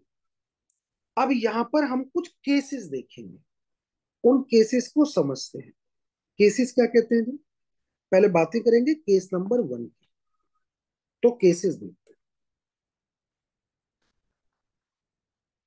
First case देखते हैं, if vector A parallel to vector B. अगर मेरे पास ए बी वेक्टर पैरेलल है, पैरेलल का मतलब होता है that means angle between them is 0 degree. तो इक्वेशन 1 को लगाइए बाई इक्वेशन 1। जैसे ही आप वन इक्वेशन को लगाएंगे, तो आप कहेंगे जी हमें मिलेगा वन। वन इक्वेशन कौन सी थी, दिस वन। तो आप कहेंगे जी वन इक्वेशन को जब आप लगाएंगे तो आर इक्वल टू मिलेगा रूट में A square plus B square plus का 2ab and then cos zero. और आप जानते हैं कॉस जीरो की वैल्यू होती है वन। जैसे ही हमने कॉस जीरो की वैल्यू को वन लगाया तो आप कहेंगे हमें मिलेगा रूट में A square plus B square plus का 2ab। और ये जो रिलेशन होता है ये होता है ए प्लस बी का होल स्क्वायर। डन। इसको आप लिख सकते हैं वेक्टर आर को आप लिख सकते, देखिए स्क्वायर से रूट चला गया तो इसको मैं लिख सकता हूं R this one equals to A plus B. मतलब क्या कहना चाहते हैं, मेरे पास में अगर टू वेक्टर्स हैं और वो पैरेलल हैं, कैसे हैं, पैरेलल वेक्टर हैं, तो आपको कुछ नहीं करना, उनको लीनियरली सम अप कर देना है, सीधे सीधे ऐड कर दीजिए तो आपको रिजल्टेंट मिल जाएगा। ये बात समझ में आ गई आपको। तो हमने मार्क कर लिया। आप इसको ऐसे भी लिख सकते हैं और R vector this one equals to, अगर ये पैरेलल थे तो उनको सिंपली आप ऐड कर दीजिए। तो ये तो मेरे पास आ गया if two vectors are parallel. अब आप कहते हैं सर अगर ये एंटी पैरेलल होते तो, अगर ये एंटी पैरेलल होते तो अब जरा एंटी पैरेलल की प्रॉपर्टी लगा लेते हैं इसी में और उसको समझते हैं सर एंटी पैरेलल के लिए क्या है। इसको आप अपनी साइड से नोट करके रखिएगा। सेकंड में देखते हैं जी अगर ये एंटी पैरेलल होते तो मैंने मार्क किया if vector A anti parallel है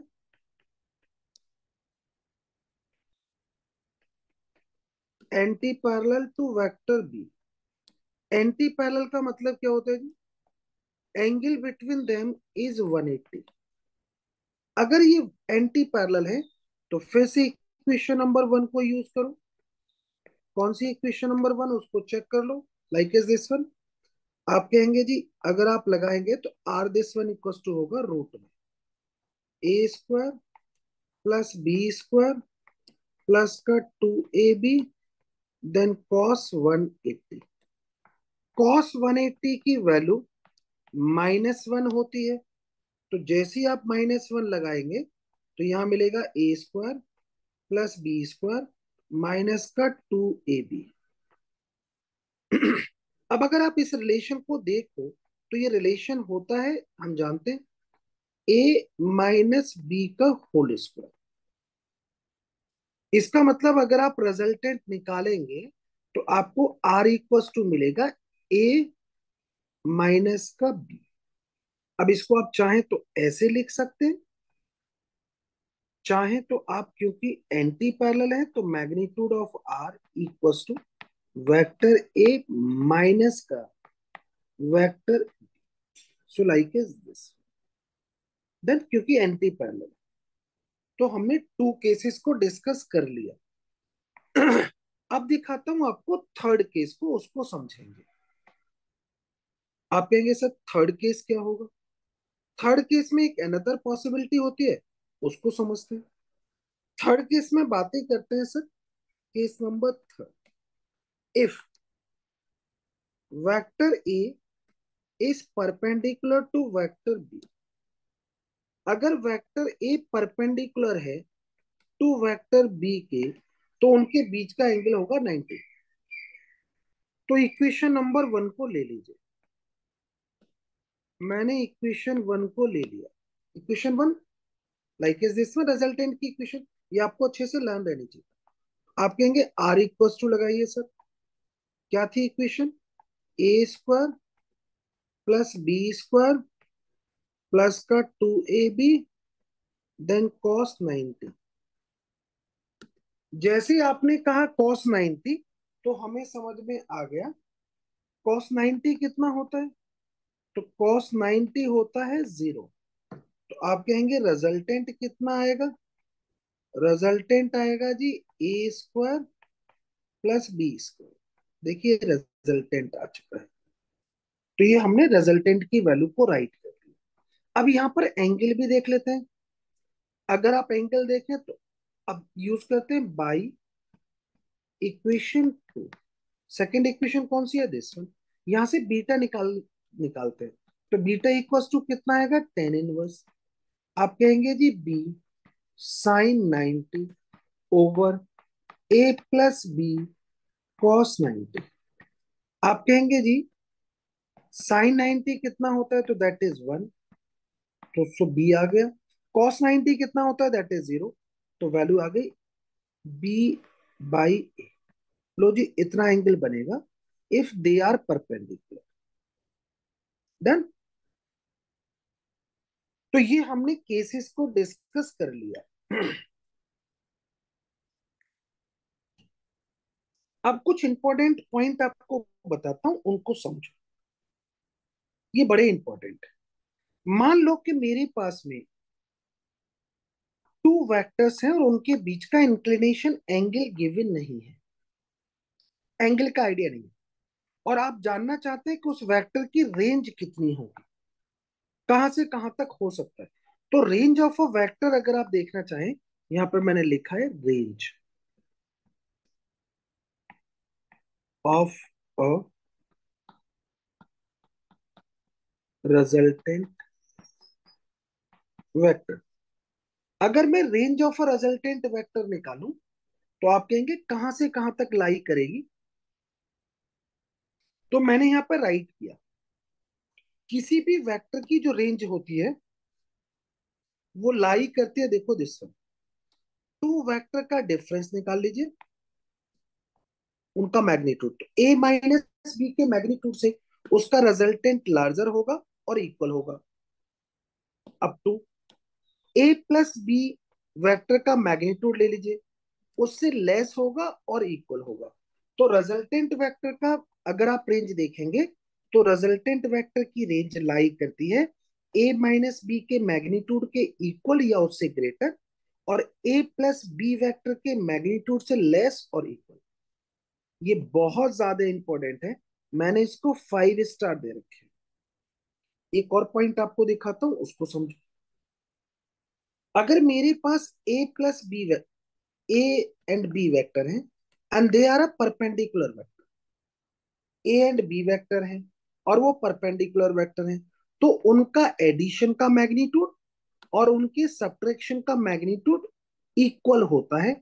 ये आपको लर्न रखना है, और जनरली हमें क्वेश्चंस में यूज होता हुआ दिखाई देता है।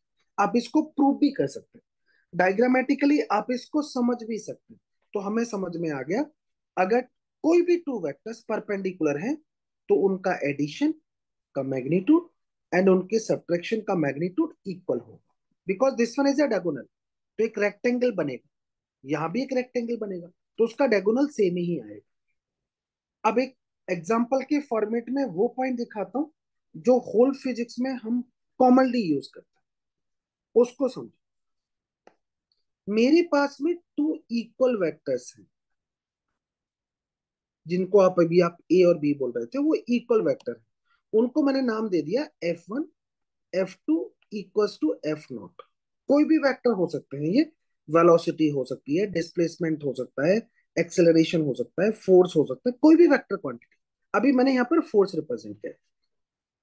अगर मेरे पास टू इक्वल वेक्टर्स 60 डिग्री पर इंक्लाइंड हो तो इनका जो रिजल्टेंट होगा उसको दिखाता हूं। आप एक पैरेललोग्राम ड्रॉ कर लो। तो जब आप पैरेललोग्राम ड्रॉ करेंगे तो देखो दिस वन, इसका जो रिजल्टेंट आने वाला है लाइक इज दिस वन। ये रिजल्टेंट √3 होगा ऑफ एनी वन। ये जो रिजल्टेंट फोर्स कहो रिजल्टेंट कहो, ये √3 होगा ऑफ एनी वन। फिर से रिपीट कर रहा हूं, अगर मेरे पास में टू वेक्टर्स 60 डिग्री पर इंक्लाइंड हैं तो उनका रिजल्टेंट √3 होता है of any one and bisect करता है। ये बाइसेक्ट तो आप समझ ही गए होंगे कि उसका रिजल्टेंट मिडिल से जाएगा। लर्न रखना। अब फिर से समझते हैं। अगर मेरे पास टू इक्वल वेक्टर्स परपेंडिकुलर हो, कैसे हो, तो पहले तो इनका रिजल्टेंट ड्रॉ करो। आप कहेंगे पैरेललोग्राम बनाओ सर, तो मैंने एक पैरेलल लाइंस ड्रॉ कर ली, देखो पैरेललोग्राम बन गया। इसका अगर आप रिजल्टेंट देखेंगे तो ये रिजल्टेंट √2 टाइम्स होगा ऑफ एनी वन। जो रिजल्टेंट है वो √2 टाइम्स आ रहा है ऑफ एनी वन, और बाइसेक्ट भी करेगा, ये लर्न रखना। अब थर्ड पर आता हूं। अगर मेरे पास टू इक्वल वेक्टर 120 पर इंक्लाइंड हो, कितने पर, 120 डिग्री पर, टू इक्वल वेक्टर, तो पहले पैरेललोग्राम बना लो।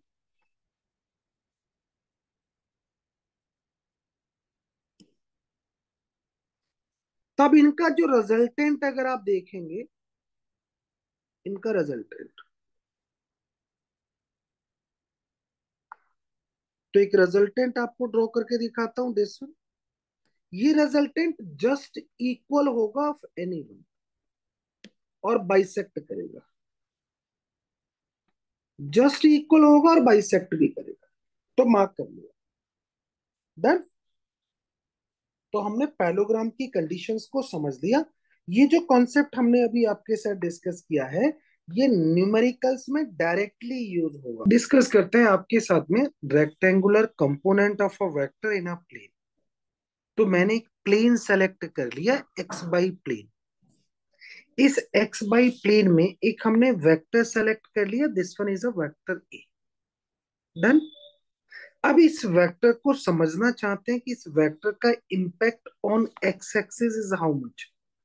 अगर मुझे इस वेक्टर का इंपैक्ट ऑन एक्स एक्सिस देखना है, तो आपको कुछ नहीं करना है, इधर से लाइट डालो और देखो कि इस वेक्टर की शैडो ऑन एक्स एक्सिस किस रेंज में जाती है, दैट इज डिफाइन इंपैक्ट।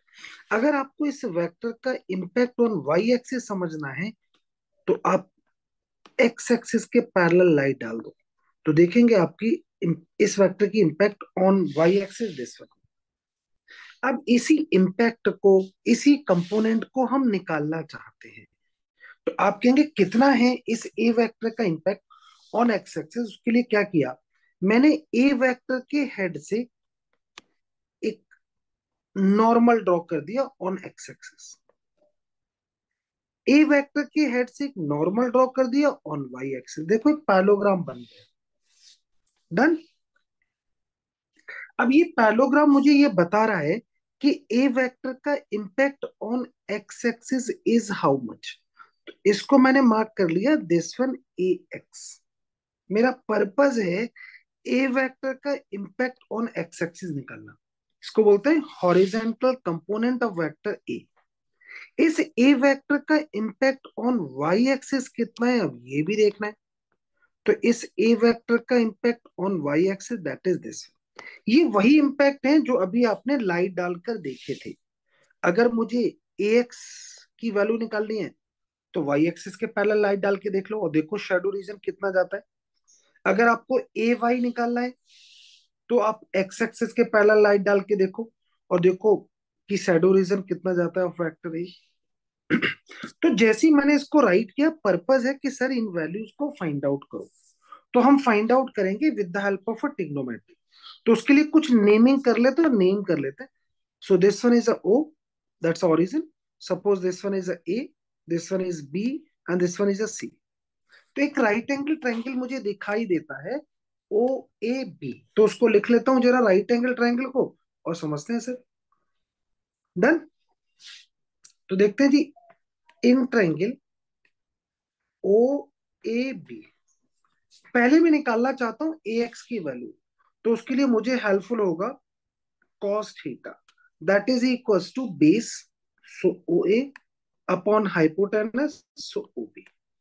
अब आपने कहा जी ओ ए की वैल्यू तो हमारे पास है, हमने अभी लिख लिया उसको, ए एक्स लेट कर लिया, then this one magnitude of A, done. यहां से आप ए एक्स की वैल्यू अगर निकालेंगे, तो ये मिलेगा magnitude of A cos theta. लो जी, हमने ए वेक्टर का impact on X axis find कर लिया। तो ये है impact of vector A on X axis. या फिर आप इसको बोल सकते हैं effect of vector A on X axis, और बोल सकते हैं horizontal component of vector A. तो मैं लिख लेता हूं विच इज अ हॉरिजेंटल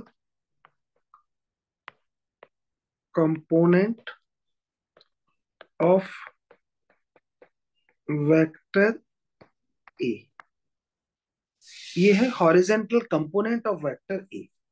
तो इसको मुझे लर्न रखना है।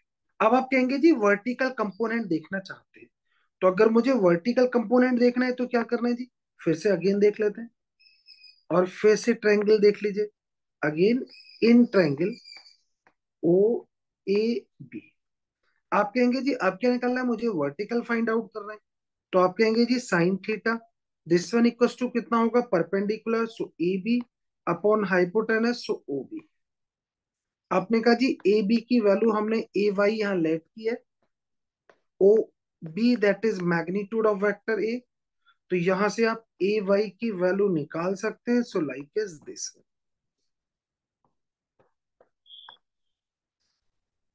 आपने कहा इसको इक्वेशन नंबर 2 दे देते हैं।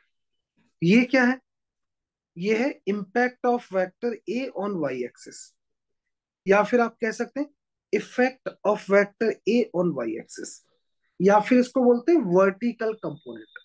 तो आप इसको लिख सकते हैं विच इज अ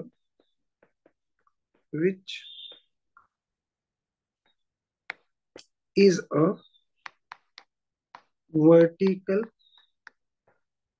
कंपोनेंट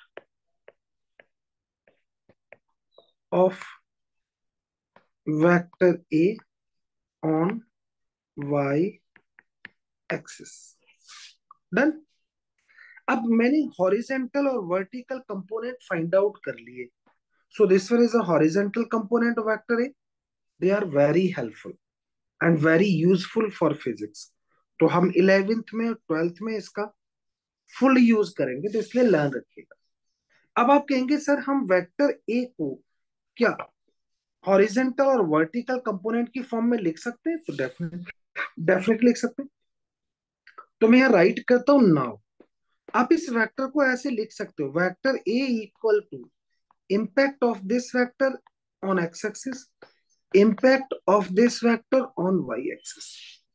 तो मैंने वेक्टर ए को राइट कर दिया। डन। आप वेक्टर ए का एंगल भी देख सकते हैं। अगर मुझे एंगल देखना है तो क्या करें, एंगल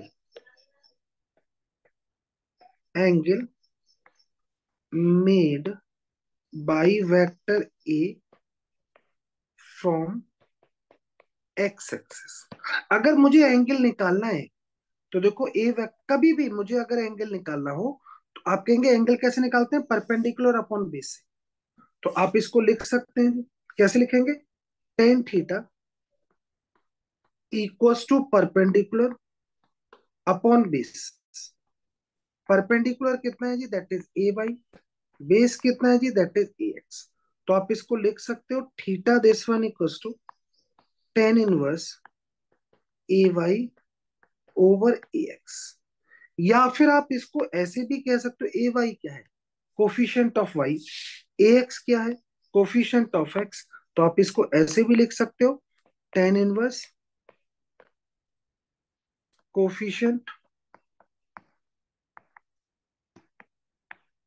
ऑफ जी के, नीचे लिखेंगे कोफिशिएंट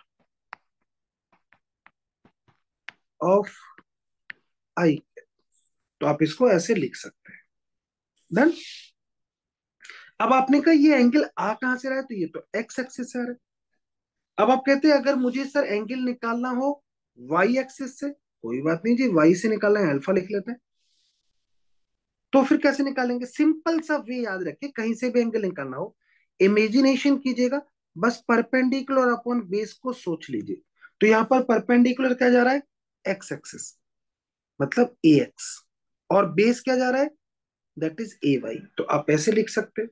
तो और मैं इसको लिख के दिखा देता हूं, और angle made by vector A from Y axis, आपने कहा अल्फा, अभी कंप्लीट लिख देते हैं।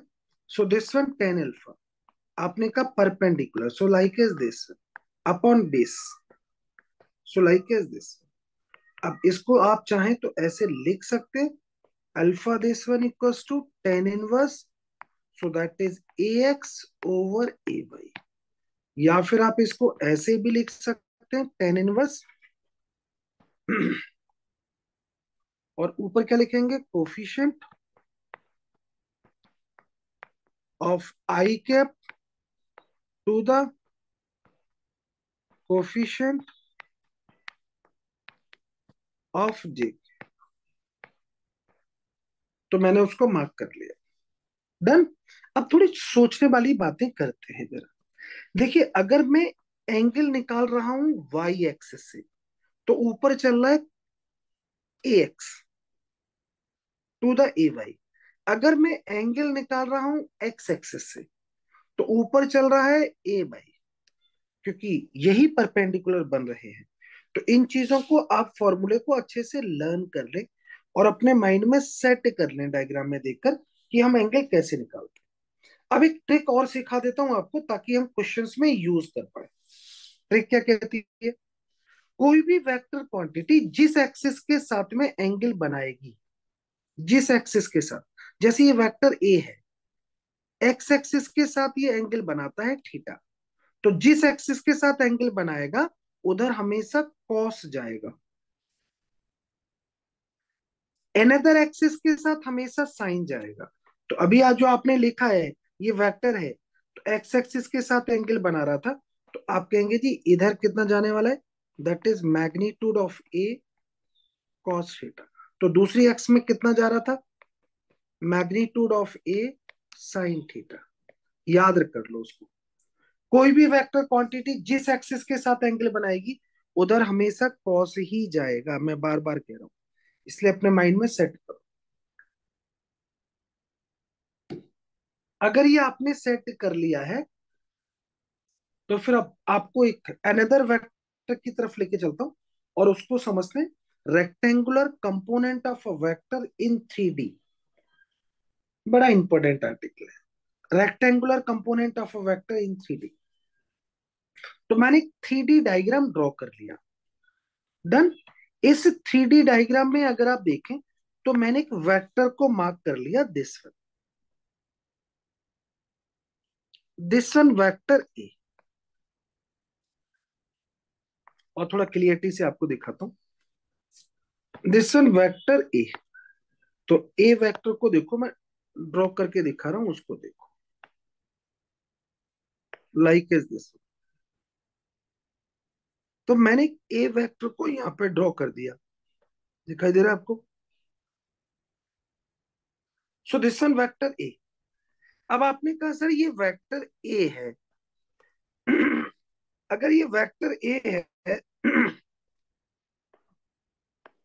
तो आपने कहा जी अब ये कितना एंगल बनाता है, तो यहां पर मार्क कर लेता हूं, ये वेक्टर ए एंगल बनाता है एक्स एक्सिस के साथ में सपोज अल्फा, वाई एक्सिस के साथ suppose beta, and then Z axis के साथ देखेंगे तो सपोज जेड एक्सिस के साथ, and this one Z axis के साथ अगर आप देखेंगे तो सपोज गामा, वेक्टर ए। तो इस वेक्टर के impact on X axis, on Y axis, on Z axis सोचना चाहते हैं, तो सोचें। अभी आपने कहा वेक्टर ए है in three D of an angle alpha beta और gamma with X axis Y axis Z axis.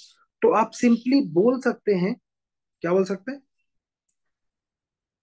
इस वेक्टर का इंपैक्ट ऑन एक्स एक्सिस कितना होगा, सपोज ए एक्स जो अभी हम निकालेंगे, ऑन वाई एक्सिस कितना होगा, मैं उसको ड्रॉ करके आपको दिखाता भी चलता हूं ताकि आप थोड़ा फील भी कर पाए। तो इस वेक्टर का impact on X axis that's this one, इस वेक्टर का impact on Y axis that's this one, इस वेक्टर का impact on Z axis that's this one. तो इसको नेमिंग कर लेते हैं A Y, then this one is A Z. अब आप ये बता चुके हैं कि कोई भी वेक्टर क्वांटिटी जिस एक्सिस के साथ एंगल बनाती है उधर कॉस जाता है। तो मैं इसको लिख सकता हूं, ए एक्स की जो वैल्यू आएगी वो होगा magnitude of A cos alpha. A Y कितना होगा, तो आप कहेंगे ए वाई होगा magnitude of A cos beta. A Z कितना होगा, तो आप कहेंगे magnitude of vector A cos gamma. पहले तो हमने ये समझ लिया। अब इसकी अनदर इंपॉर्टेंस ही दिखाता हूं, जरा उसको समझो क्या कहना चाहता हूं। अगर मुझे कभी एंगल निकालना हो, निकालेंगे, क्वेश्चन मेरे से पूछेगा, तो अगर क्वेश्चन मेरे से कहे जी एंगल बताओ, तो कोई बात नहीं, आप यहां से किसी का भी एंगल निकाल सकते हो। कॉस अल्फा कितना आएगा, तो आप कहेंगे A X by magnitude of A. Done. आप यहां से अल्फा निकाल सकते हो, आप इसको लिख सकते हो cos inverse, that is A X upon magnitude of A. इस आर्टिकल का यूज मोस्टली न्यूमेरिकल्स में ही होता है, और अच्छी क्वालिटी के न्यूमेरिकल्स। अब आप कहेंगे सेम एज, सर हम कॉस बीटा भी निकाल सकते हैं। डेफिनेटली आप कॉस बीटा निकाल सकते हैं। तो आप कॉस बीटा अगर निकालेंगे तो सोचो जरा, कॉस बीटा कितना आएगा, that is A Y over magnitude of A. Done. या फिर यहां से लिख सकते हो आप beta this one equals to, beta this one equals to cos inverse A Y over magnitude of A. In the same way आप gamma भी लिख सकते हो। गामा कितना होता है जी, that is cos inverse A Z by magnitude of vector A. लो जी, मैंने तीन फॉर्मूले आपके सामने निकाल दिए, उनको समझ लेते हैं, ये आपको लर्न रखना है।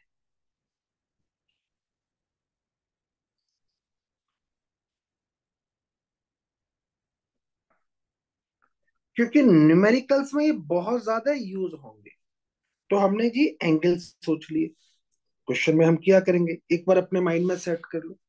अब तुमने कहा जी ए एक्स की वैल्यू है, ए वाई की वैल्यू है, ए जेड की वैल्यू है। तो अब जरा उल्टा सोचते हैं। उल्टा क्या सोच लेते हैं, मैं इसको ऐसे लिख सकता हूं नाउ, वेक्टर ए को आप लिख सकते हैं ए एक्स आई कैप, ए वाई जे कैप, ए जेड के कैप। लिख सकते हैं क्या, लिख सकते हैं। तो ए एक्स, ए वाई, ए जेड अगर मैं निकाल चुका हूं, तो मैं इसका मैग्नीट्यूड निकालना चाहता हूं। तो आप कहेंगे सर इसका मैग्नीट्यूड निकालना है, तो कोफिशिएंट ऑफ आई कैप का square, coefficient of J cap का स्क्वायर, कोफिशिएंट ऑफ के कैप का स्क्वायर लिखो। बोथ साइड एक रिलेशन देना चाहता हूं आपको इसको निकाल के। अब आप कहेंगे क्या करें सर, बोथ साइड में स्क्वायर कर लो। जैसे ही मैं इसको स्क्वायर करूंगा तो आप कहोगे दिस वन। अभी तुमने मुझे ए एक्स ए वाई की वैल्यू बताई है, तो उसको मैं यहां पर यूज कर लेता हूं। तुमने क्या कहा था जी, ए कॉस अल्फा, तो मैं लिख सकता हूं this one A cos beta, उसको मैंने स्क्वायर कर दिया। Then this one A Z क्या था, A cos gamma, so A square cos square gamma. आपने कहा जी ए को कॉमन लो सर, और इनको तो कैंसिल आउट कर दो। तो फिर क्या बचा, तो बचा one equals to this one cos square alpha plus cos square beta plus cos square gamma, that's this. और ये रिलेशन आ गया, ये समटाइम हमें दिखाई देता है, तो ये आपको लर्न रखना है। अब एक और चीज यूज कर लेते हैं सर, उसको जानते हैं जरा, क्या कहते हैं आप। आप कहते हैं सर मैं इसको कन्वर्ट करना चाहता हूं साइन के टर्म्स में। तो एज वी नो, आप कहते थे जी sine square theta plus cos square theta equals to one. तो यहां से आप कॉस स्क्वायर थीटा की वैल्यू को बोलते थे one minus sine square theta बोलते थे क्या? तो कॉस की जगह पर साइन लगाओ और फॉर्मूले को डिफरेंट वे में मॉडरेट करो। तो करता हूं one equals to, so this one one minus sine square alpha, one minus sine square beta, one minus sine square gamma. अब इसको सिंप्लीफाई कर लो तो मुझे एक रिलेशन मिलता है। क्या रिलेशन है जी? Sine square alpha plus sine square beta plus sine square gamma equals to one. ये सम टाइम रिलेशन हमें क्वेश्चंस में नजर आते हैं डायरेक्टली, तो इनको आप लर्न रखिएगा। बट लर्न रखना है ताकि एमसीक्यू क्वेश्चन में आप इजीली टिक कर पाए। तो क्या क्या लर्न रखना है जी इस आर्टिकल में, क्योंकि न्यूमेरिकल आर्टिकल है टोटली। तो आपने कहा पहला काम तो सर हमें ये करना है। क्या करना है भैया? एक तो ये रिलेशन लर्न करना है, second one is this one, third one this one, this one and that. Diagram को एक बार विजुलाइज कर लो ताकि हम अच्छे से समझ पाए।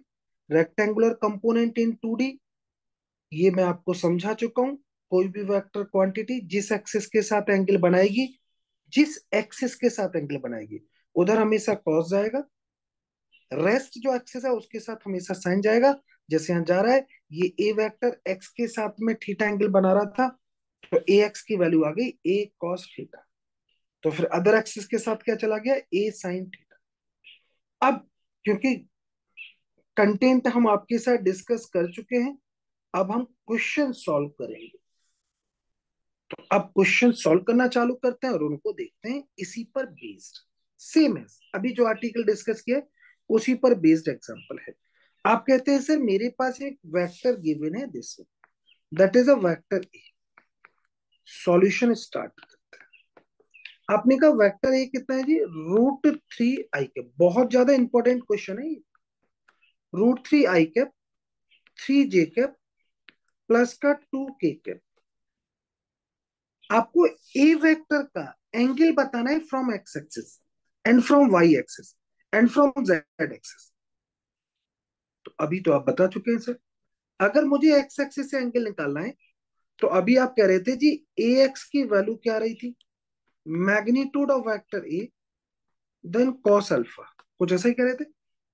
अब आप इसको लिख सकते थे cos alpha equals to A X to the magnitude of vector ए।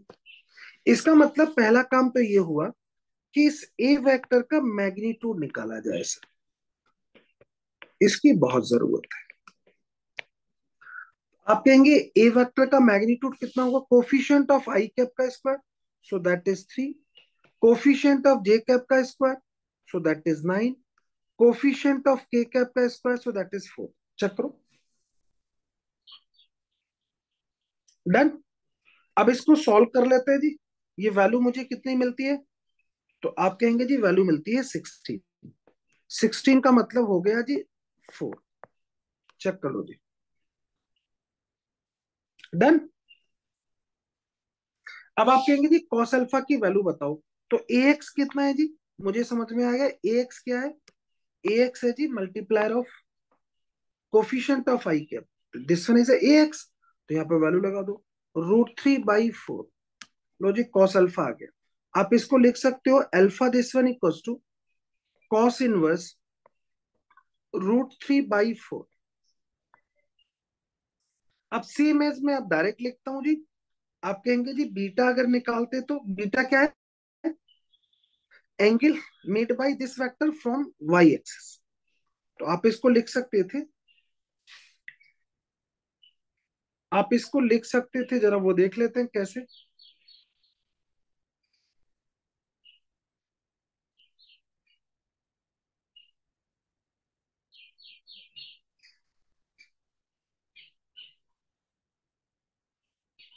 यहां पर अभी फटाफट में रीराइट कर देता हूं। तो आपने कहा जी कॉस अल्फा,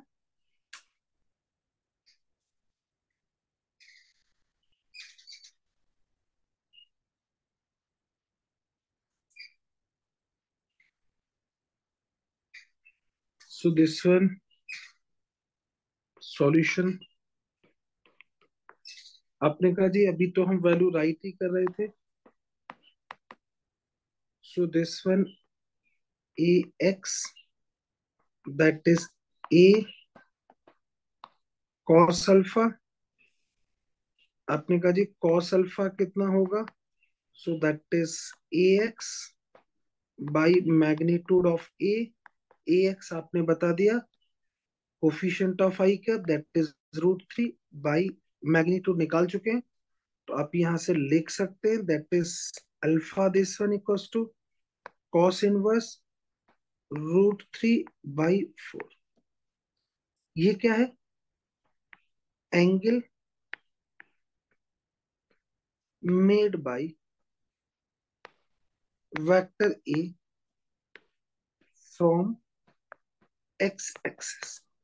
लो जी, ए वेक्टर का एंगल फ्रॉम एक्स एक्सिस आ चुका है। अब आप कहते हैं जी नाउ अगर मुझे कॉस बीटा लिखना है, आप उसको लिख सकते हो ए वाई अपॉन मैग्नीट्यूड ऑफ ए। यहां देखेंगे तो ए वाई की वैल्यू मुझे पता चल जाएगी, ए बाई कितना है, coefficient of J cap, so that is 3, that is 4। लो जी वैल्यू को राइट कर लिया। आप चाहे तो इसको लिख सकते हो beta this one equals to cos inverse 3/4। मैं जानता हूं ये वैल्यू 3/4 नहीं। नेक्स्ट में आप लिख सकते हैं जी क्या लिखेंगे जी नाउ, ये क्या है, angle made by vector A from Y axis. Next में देखते हैं जी क्या बोलते हैं जी, cos gamma that is equals to A Z to the magnitude of A Z कितना है, ए वेक्टर में देखो, so that is 2 by this one, so that is 1/2। अब आपको पता है कॉस की वैल्यू 1/2 कितने पर होती है, तो ये 1/2 होती है 60 पर, गामा की वैल्यू आ गई 60। डन। या फिर आप इसको ऐसे भी लिख सकते हैं, gamma this one equals to cos inverse 1/2। ये आपके ऊपर है कैसे लिखें। तो हमने इस क्वेश्चन को कर लिया। बार बार ये क्वेश्चन हमें बहुत ज्यादा दिखाई देता है, तो प्लीज इसको नोट कीजिएगा। डन। अब एक और क्वेश्चन देख लेते हैं फटाफट, जरा उसको सॉल्व कर लेते हैं। क्या कहते हैं, आप कहते हैं सर मेरे पास में वेक्टर ए गिवन है, उसका मुझे magnitude and unit vector find out करना है। तो अगर मुझे मैग्नीट्यूड और यूनिट वेक्टर फाइंड करना है, आप कहेंगे जी पहले वेक्टर ए को राइट कर लेते हैं, so this one vector A that is I cap minus का 2j कैप प्लस का 3k कैप। फर्स्ट में देखते हैं जी, अगर आपको किसी वेक्टर का मैग्नीट्यूड निकालना होता है तो रूट लगाएंगे, कोफिशिएंट ऑफ आई कैप का square plus coefficient of J cap का स्क्वायर प्लस कोफिशिएंट ऑफ के कैप का स्क्वायर। अब जैसे आप इसको लिखेंगे, so this one is 1, that is 4 and this one is 9, check करो, ये वैल्यू मुझे मिल जाती है दैट इज √15 यूनिट। डन। अब आप कहेंगे जी फर्स्ट पॉइंट हमने फाइंड आउट कर लिया, नेक्स्ट में देखते हैं सेकंड में मुझे क्या चाहिए, यूनिट वेक्टर चाहिए। So unit vector of A, unit vector क्या होता है, vector to the magnitude of a vector. Vector A आपके पास है that is I cap minus का 2j कैप प्लस का 3k कैप। यहां पर देखेंगे मैग्नीट्यूड से डिवाइड कर दीजिए और इसको थोड़ा सा बेटर वे में अरेंज कर लीजिए ताकि सुंदर लगे। सो this one I cap minus का 2j कैप प्लस का 3k कैप। लो जी यूनिट वेक्टर आ गया। डन। नेक्स्ट में आते हैं और एक अनदर क्वेश्चन को सॉल्व कर लेते हैं जी। क्वेश्चन हमसे क्या कहता है, क्वेश्चन कहता है हमारे पास में टू वेक्टर्स गिवन है, vector A and vector B. हमें क्या फाइंड करना है, A plus B, magnitude of A plus B and unit vector of A plus B. तो मैं फटाफट सॉल्व कर देता हूं। अगर मेरे पास टू वेक्टर्स गिवन है और और मुझे फाइंड करना है ए प्लस बी वेक्टर। तो ए और बी वेक्टर जो गिवन है उनको राइट कर लो। So this one 3 i plus का 5 j that's A vector plus का 4 k। अब बी वेक्टर को लिख लो। सो 2 i प्लस का 4 j प्लस का 3 k।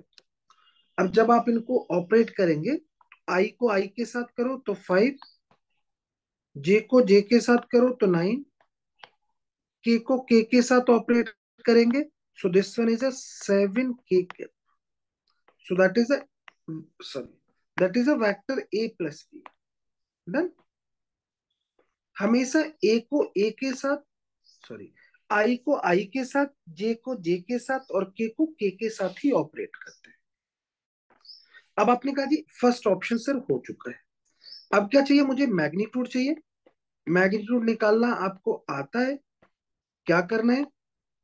रूट लगाइए। कोफिशिएंट ऑफ आई कैप का स्क्वायर कीजिए, सो that is 25, plus coefficient of J cap का स्क्वायर कीजिए, सो 81, कोफिशिएंट ऑफ के कैप का स्क्वायर कीजिए, दैट इज 49। डन। अब आप इसको सिंप्लीफाई कर लीजिए। तो अगर आप इसको सिंप्लीफाई करेंगे तो इजीली आप मार्क कर सकते हैं। सो दैट इज 15 का 5 दैट इज 1। आप कहेंगे 12, 13, 14 देन 15। सो 155 इतना यूनिट मिलेगा। अब आप कहते हैं जी इसका यूनिट वेक्टर भी बता दीजिए। तो थर्ड में अगर मैं इसका यूनिट वेक्टर लिखूंगा तो आप लैंग्वेज में लिखेंगे unit vector of vector A plus vector B is. तो आप कहेंगे ऊपर क्या करना है? उस वेक्टर को लिख लेना है। नीचे आपको उसके मैग्नीट्यूड से डिवाइड करना है। So this one vector A plus vector B के मैग्नीट्यूड से डिवाइड कर दिया। आपने कहा ए प्लस बी कितना आ रहा था उसको राइट कर लीजिए। सो this one is 5 i plus का 9 j प्लस का 7 k। कैप जरूर लगाना है। Divided by magnitude, so like is root में 155। कैसी क्वांटिटी होगी? ये यूनिटलेस होगी, क्योंकि यूनिट वेक्टर की कोई अपनी यूनिट नहीं होती। डन। अब तुम कहते हो अगर से सब्ट्रैक्ट करते तो क्या करते? तो मैं सब्ट्रैक्ट करके दिखा देता हूँ। अगर वेक्टर ए माइनस का वेक्टर बी करना है तो कोई बात नहीं, जो वेक्टर ए और बी है उनको राइट कर दो। तो कितना था? 3 i प्लस का 5 j प्लस 4 k। अब माइनस करेंगे, ब्रैकेट में आप चाहे तो ब्रैकेट में कर ले। और यहाँ देखेंगे तो ये कितना आएगा? 2 i प्लस का 4 j प्लस का 3 k। डन। अब आई को आई के साथ ऑपरेट करेंगे तो ये 3 i माइनस का 2 j है तो आई कैप बचेगा। यहां देखेंगे तो प्लस का j बचेगा। यहां देखेंगे तो प्लस का k बचेगा। लो जी, वेक्टर ए माइनस का वेक्टर बी आप बता चुके हैं। डन। अब इसके फिफ्थ पॉइंट में मुझे अगर इसका मैग्नीट्यूड निकालना है, vector A minus vector B का, तो आप इसका मैग्नीट्यूड निकाल सकते हैं। कोफिशिएंट ऑफ आई का स्क्वायर प्लस कोफिशिएंट ऑफ जे का स्क्वायर प्लस कोफिशिएंट ऑफ के का स्क्वायर। तो ये वैल्यू कितनी मिलेगी? √3। डन। अब आप कहते हैं नहीं सर मुझे तो यूनिट वेक्टर भी निकालना है। तो आप इसका यूनिट वेक्टर लिख सकते हैं। Unit vector of vector A minus का वेक्टर बी कितना आएगा जी? ऊपर वेक्टर लिखेंगे, नीचे उसके मैग्नीट्यूड से डिवाइड कर दो। तो वेक्टर आप बता चुके हैं i प्लस का j प्लस का k divided by that is √3। लो जी, वैल्यू आ चुकी है। डन। क्वेश्चन क्या कहता है जरा ये समझ लेते हैं। क्वेश्चन कहता है मेरे पास में एक वेक्टर है in diagram, this one X axis, this one Y axis. तो ए वेक्टर मुझे गिवन है, दिस वन 50 यूनिट मुझे लाई करता है of an angle 53 degree from the X axis. अब आप कहेंगे कि सर 53 डिग्री का हम तो वैल्यू नहीं जानते, तो कोई बात नहीं, मैं आपको एक अप्रोच बता देता हूँ, उसकी हेल्प से आप 53 डिग्री का निकाल सकते हैं। तो दो एंगल्स बहुत ज्यादा पॉपुलर हैं फिजिक्स में, एक 53 डिग्री और दूसरा 37 डिग्री। तो मैंने एक राइट एंगल ट्राइंगल फॉर्म कर लिया। अजूम कर लेता हूँ, suppose this one is 53 degree, this one 37, this one 53। किसी को कोई भी लिख लो, कोई इशू नहीं। अब आप कहेंगे जी एंगल्स को मार्क कर लेते हैं। तो आप कहेंगे जी स्मॉल एंगल की front side small, big angle की फ्रंट साइड बिग, और ये होता है 5। तो ये रिलेशन चलता है 3 4 5 में। आप इसको लर्न कर लो 3 4 5। अब आप इसकी हेल्प से 37 और 53 की वैल्यू आप इजीली फाइंड आउट कर सकते हैं। डन। मैं यहाँ पर यूज करके आपको दिखाऊंगा। आप कहोगे जी वेक्टर ए का कोई इंपैक्ट होगा क्या एक्स एक्सिस में? यस होगा। कितना होगा? This one. तो कितना होगा, अब आप इसको मार्क करेंगे, आप कहेंगे इतना इंपैक्ट होगा। इसको बोलते हैं आप हॉरिजेंटल कंपोनेंट। कितना होगा ये? सो दिस वन 50 कॉस 53। अब इस राइट एंगल ट्राइंगल से कॉस 53 की वैल्यू निकाल लो। आप कहेंगे कॉस 53 होगा base upon hypotenuse, so this one is 3 unit. अब आप कहेंगे वाई एक्सिस पर इंपैक्ट कितना होगा? अब ये समझ लेते हैं, तो इसका इंपैक्ट ऑन वाई एक्सिस कितना होगा? So like is this one. अब आप कहेंगे वाई एक्सिस में इंपैक्ट जो होगा उसको आप लिखते थे A Y, and that is how much? So that is 50 sine 53। Check करो। आप कहेंगे इसकी वैल्यू लगाओ, तो 50 साइन 53, दैट इज 4/5। तो ये वैल्यू आ गई 4 unit. So this one is A Y. This one is a vertical component and this one is a horizontal component. दोनों आ गए। तो हमने दोनों की वैल्यू को फाइंड आउट कर लिया। डन। ये मैं आपको प्रीवियस क्लास में अच्छे से सिखा चुका हूँ, तो आप इजीली जान गए होंगे। अब नेक्स्ट में आ जाते हैं जी एक अनदर क्वेश्चन पर, और यहाँ देख लेते हैं क्वेश्चन मेरा क्या कहते हैं। मेरे पास एक वेक्टर गिवन है दिस 5 i कैप। तो क्वेश्चन को मैं मार्क कर लेता हूँ। सो दिस वन, आप कहेंगे जी क्वेश्चन को नोट कर लेते हैं। So like is this one, कितना होगा? आप कहेंगे जी क्वेश्चन है A vector this one equals to 5 i cap plus का 4 j कैप। डन। अब आप कहेंगे जी यहाँ पर देखें तो एक्स और वाई के कंपोनेंट कितने होंगे? तो आप इसको इजीली कंपेयर कर सकते हो। वेक्टर ए को ए एक्स आई कैप लिखते थे और A Y J cap. So this one is a horizontal component, मतलब आई कैप का जो मल्टीप्लायर है ये हॉरिजेंटल कंपोनेंट बता रहे। जे कैप का जो मल्टीप्लायर है वो आपको वर्टिकल कंपोनेंट बता रहा है। तो आप इजीली यहाँ लिख सकते हैं आई का कोफिशिएंट कितना है, that is 5। So this one horizontal component.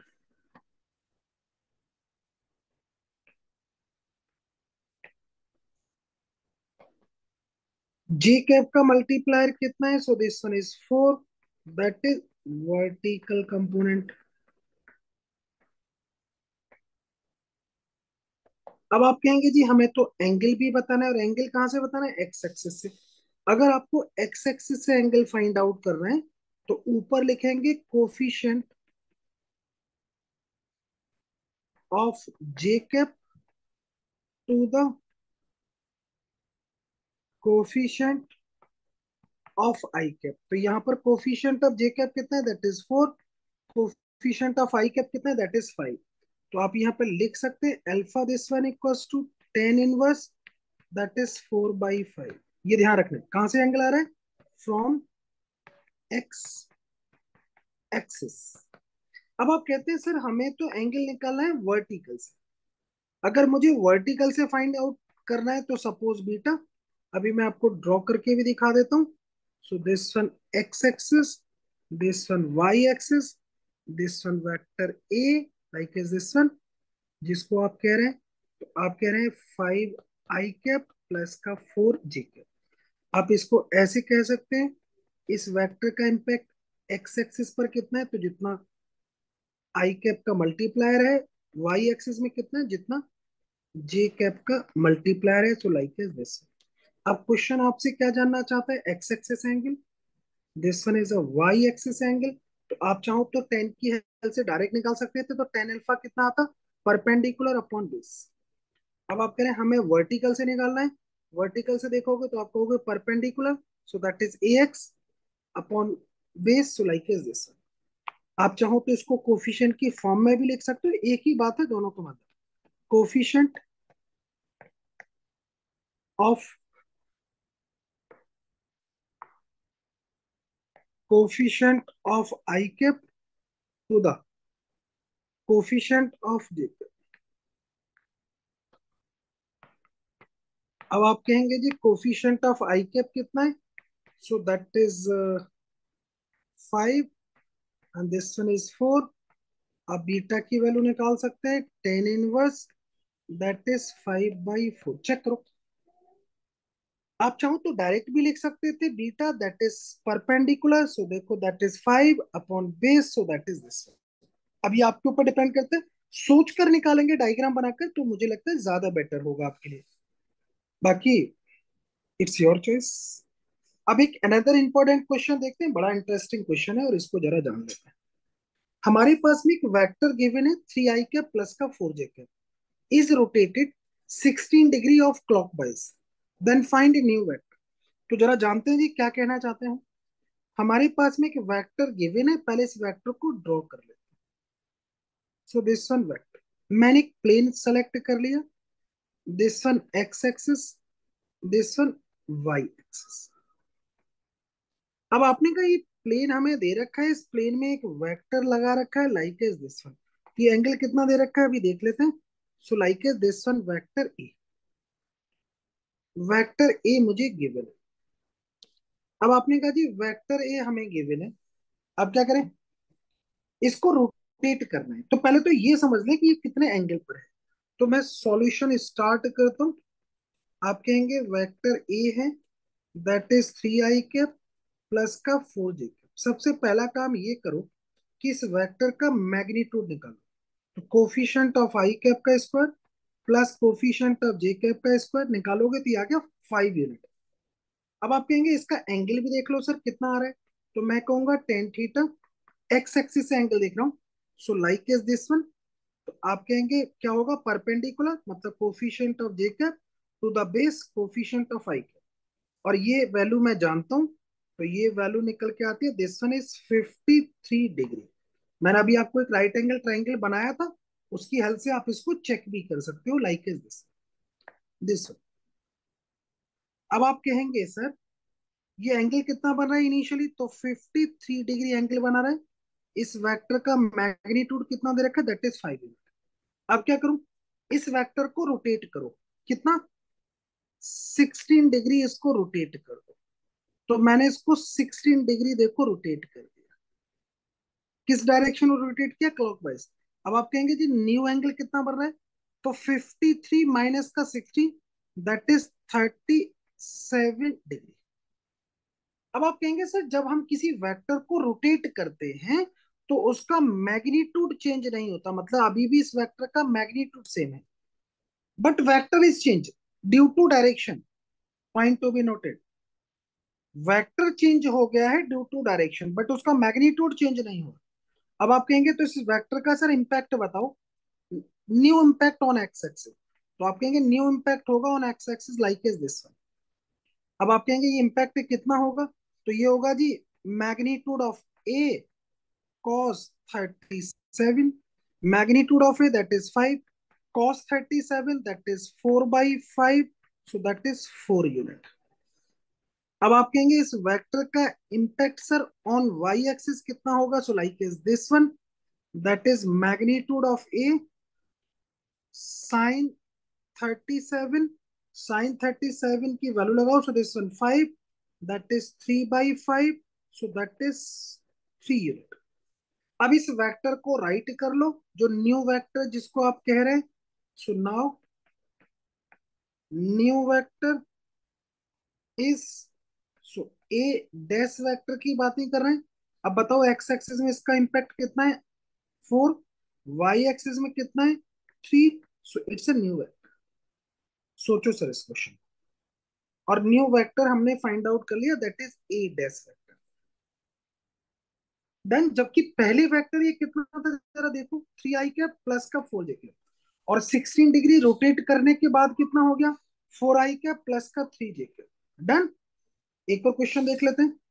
ये क्वेश्चंस वो हैं जो बहुत ज्यादा कॉमनली रिपीट होते हैं। अब क्वेश्चन क्या कहते हैं जरा ये समझते हैं। 6 वेक्टर्स मुझे गिवन है A to F, having the magnitude and direction indicated as shown in figure. Find the value equals to d plus E vector की वैल्यू बतानी है, इनमें से किसके इक्वल होगा। अगर ऐसे वेक्टर को मुझे फाइंड करना हो तो कैसे फाइंड करेंगे ये समझते हैं। पहले क्या दे रखा है, d प्लस का ई वेक्टर। तो मैं आपको सॉल्व करके दिखाता हूँ, देखो। आप कहना चाहते हो D vector plus E vector is how much. तो सबसे पहले तो डी वेक्टर को लो और डी वेक्टर जैसा दे रखा है उसको ड्रॉ कर लो। तो मैंने डी वेक्टर को ड्रॉ कर लिया, that is a D vector. Then अब आप कहेंगे जी हमने डी वेक्टर को ड्रॉ कर लिया, सो this one is a D vector. अब क्या कहते हैं जी, अब ई वेक्टर को देखो जी।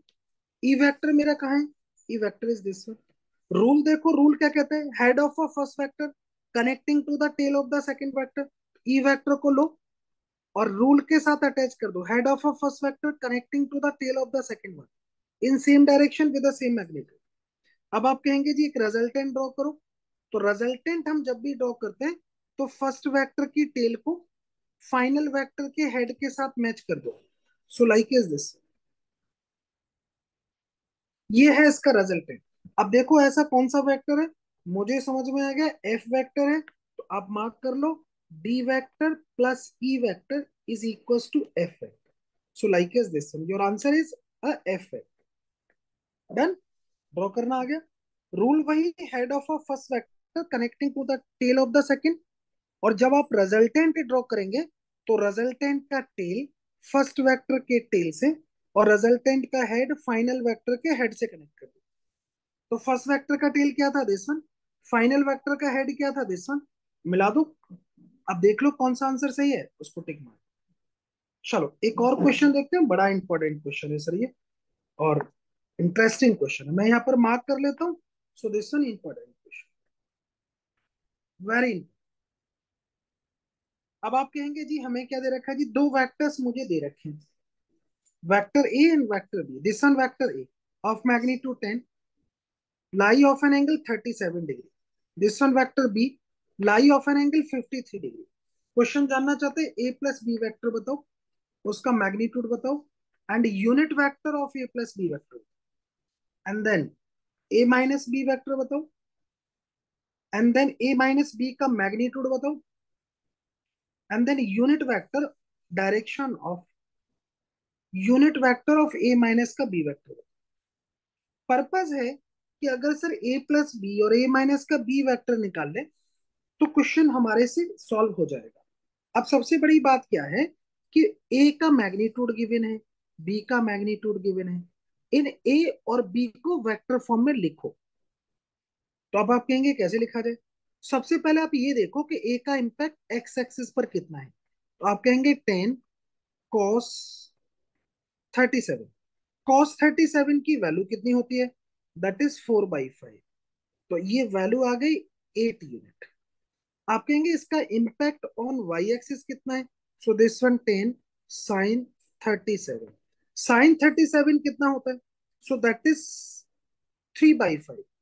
सो that is 3/5, so that is 6 unit. अब आपको समझ में आ गया कि सर ए वेक्टर हमें पता चल गया। अगर ए वेक्टर को मैं आई कैप जे कैप में लिखूं तो देखो 8i कैप प्लस का 6j कैप, क्योंकि ये वेक्टर एक्स बाई प्लेन में है। अगर ये एक्स बाई प्लेन में है तो मैंने उसको कंपोनेंट को रिजोल्व करके इजीली वैल्यू को बता दिया। अब आप कहेंगे जी बी वेक्टर को भी लिख लो सर। तो वी वेक्टर के साथ अगर आप देखेंगे तो ये कितना आएगा, 5 cos 37, सॉरी cos 53। cos 53 की वैल्यू कितनी होती है, अभी तो मैंने आपको बताया था cos 53 की वैल्यू होती है 3/5। सो ये दिस वन इज 5। यहां देखेंगे वाई एक्सिस में इसका इम्पैक्ट तो कितना आएगा, 5 sin 53। sin 53 कितना होता है, 4/5। सो दैट इज 4। कल तो यही आए। अब आपने कहा जी ये वैल्यू हमने निकाल ली, तो बी वेक्टर को फाइंड आउट कर लो। So that is 5i cap plus का 4j cap, so that is 4j cap. Done. अब आप कहेंगे जी हमें क्या निकालना है जी फर्स्ट ऑप्शन में। अब ये क्वेश्चन इजी हो गया, देखो फर्स्ट ऑप्शन में मुझे फाइंड करना है vector A plus vector B. तो आप कहेंगे ए वेक्टर जितना है वो मार्क कर लो, 8i कैप प्लस का 6j cap plus 5i cap plus का 4j कैप। आई को आई के साथ ऑपरेट करो तो 12i कैप, प्लस को जे के साथ ऑपरेट करो तो this A plus B vector आ गया। डन। अब आप कहेंगे इसका सेकंड ऑप्शन पर आ जाओ सर। सेकंड में क्या कहता है, इसका मैग्नीट्यूड बताओ, तो ए प्लस बी वेक्टर यहां निकालेंगे तो आप कहेंगे रूट में कोफिशिएंट ऑफ आई का स्क्वायर प्लस कोफिशिएंट ऑफ जे का square, so that is 144 plus 100, so that is 244। Done. अब आप कहेंगे जी हमें थर्ड ऑप्शन में चाहिए यूनिट वेक्टर, तो आप कहेंगे unit vector of vector A plus vector B, that is A plus B का चाहिए तो उस वेक्टर को लिखो और उसके मैग्नीट्यूड से डिवाइड कर दो। तो वेक्टर कितना आ रहा है जी 12i कैप प्लस का 10j cap divided by root में 244। लो जी यूनिट वेक्टर आ गया। अब आप कहते हैं सर कि हमें तो ए माइनस का वी वेक्टर चाहिए, तो अगर मुझे वेक्टर ए माइनस का वेक्टर बी चाहिए तो राइट कर लो जी। ए वेक्टर कितना था, सो 8i कैप प्लस का 6j cap, this one vector A minus का वेक्टर बी कितना है 5i कैप प्लस का 4j कैप। अगर आप सॉल्व करेंगे तो आई को आई के साथ सब्ट्रैक्ट करो 3, जे को जे के साथ करो तो प्लस का 2j कैप। लो जी ए वेक्टर माइनस का बी वेक्टर आ चुका है। आप कहेंगे अब इसका मैग्नीट्यूड बता दो। मैग्नीट्यूड निकालना आपको आता है, रूट लगाओ कोफिशिएंट ऑफ आई कैप का square plus coefficient of J cap का square, so that is 9 plus 4, so that is root 13 unit. अब आप कहेंगे यूनिट वेक्टर बताओ, तो मार्क कर लेते हैं sir unit vector this one 6 point of vector A minus का वेक्टर बी इज, तो उस वेक्टर को लिखो, उसके मैग्नीट्यूड से डिवाइड कर दो। जैसे ही आप डिवाइड करेंगे वैल्यू मिलेगी 3i कैप प्लस का 2j cap divided by root 30। लो जी यूनिट वेक्टर आ गया। डन। अब आप अपनी साइड से इनको क्वेश्चनों को सॉल्व करो बाई योर बॉय। हाथ में पेन लेकर बैठो, एक बार आपने देख लिया, अब इसको इट सेल्फ ट्राई करो या सॉल्व करो। अगर कहीं कोई प्रॉब्लम है तो व्हाट्सएप पर सेंड कर दो, सेम डे में आपको रिप्लाई करेंगे। और अगर कुछ अच्छा लगा है आपको, टीचर का एफर्ट अप्रिशिएबल है तो अप्रिशिएट करो बाय कमेंट्स, बाय लाइकिंग और by sharing the channel. Okay, next में आते हैं एक अनदर क्वेश्चन पर और उसको समझ लेते हैं। क्वेश्चन क्या कहता है भैया, क्वेश्चन कहता है मेरे पास में टू वेक्टर्स का रेशियो गिवन है। तो अगर टू वेक्टर्स का रेशियो गिवन है तो उनको मार्क कर लो vector A over B that is 3/5। Done. Question कहना चाहता है सर इनके बीच का एंगल गिवन है जी 60 डिग्री, इनका रिजल्टेंट गिवन है 35 यूनिट। क्वेश्चन करे जी मैग्नीट्यूड ऑफ द वेक्टर्स बताओ। क्या बताओ, magnitude of the vectors find out करो। तो कोई इशू नहीं जी, magnitude of vector find out करना है, आप यहां से इसको लिख लो। तो मैंने अज्यूम कर लिया ए वेक्टर कितना है, सपोज 3x, बी वेक्टर कितना है, सपोज 5x। तो आप कहेंगे जी रिजल्टेंट का फॉर्मूला लगा दो। तो कितना होता था, ए स्क्वायर प्लस बी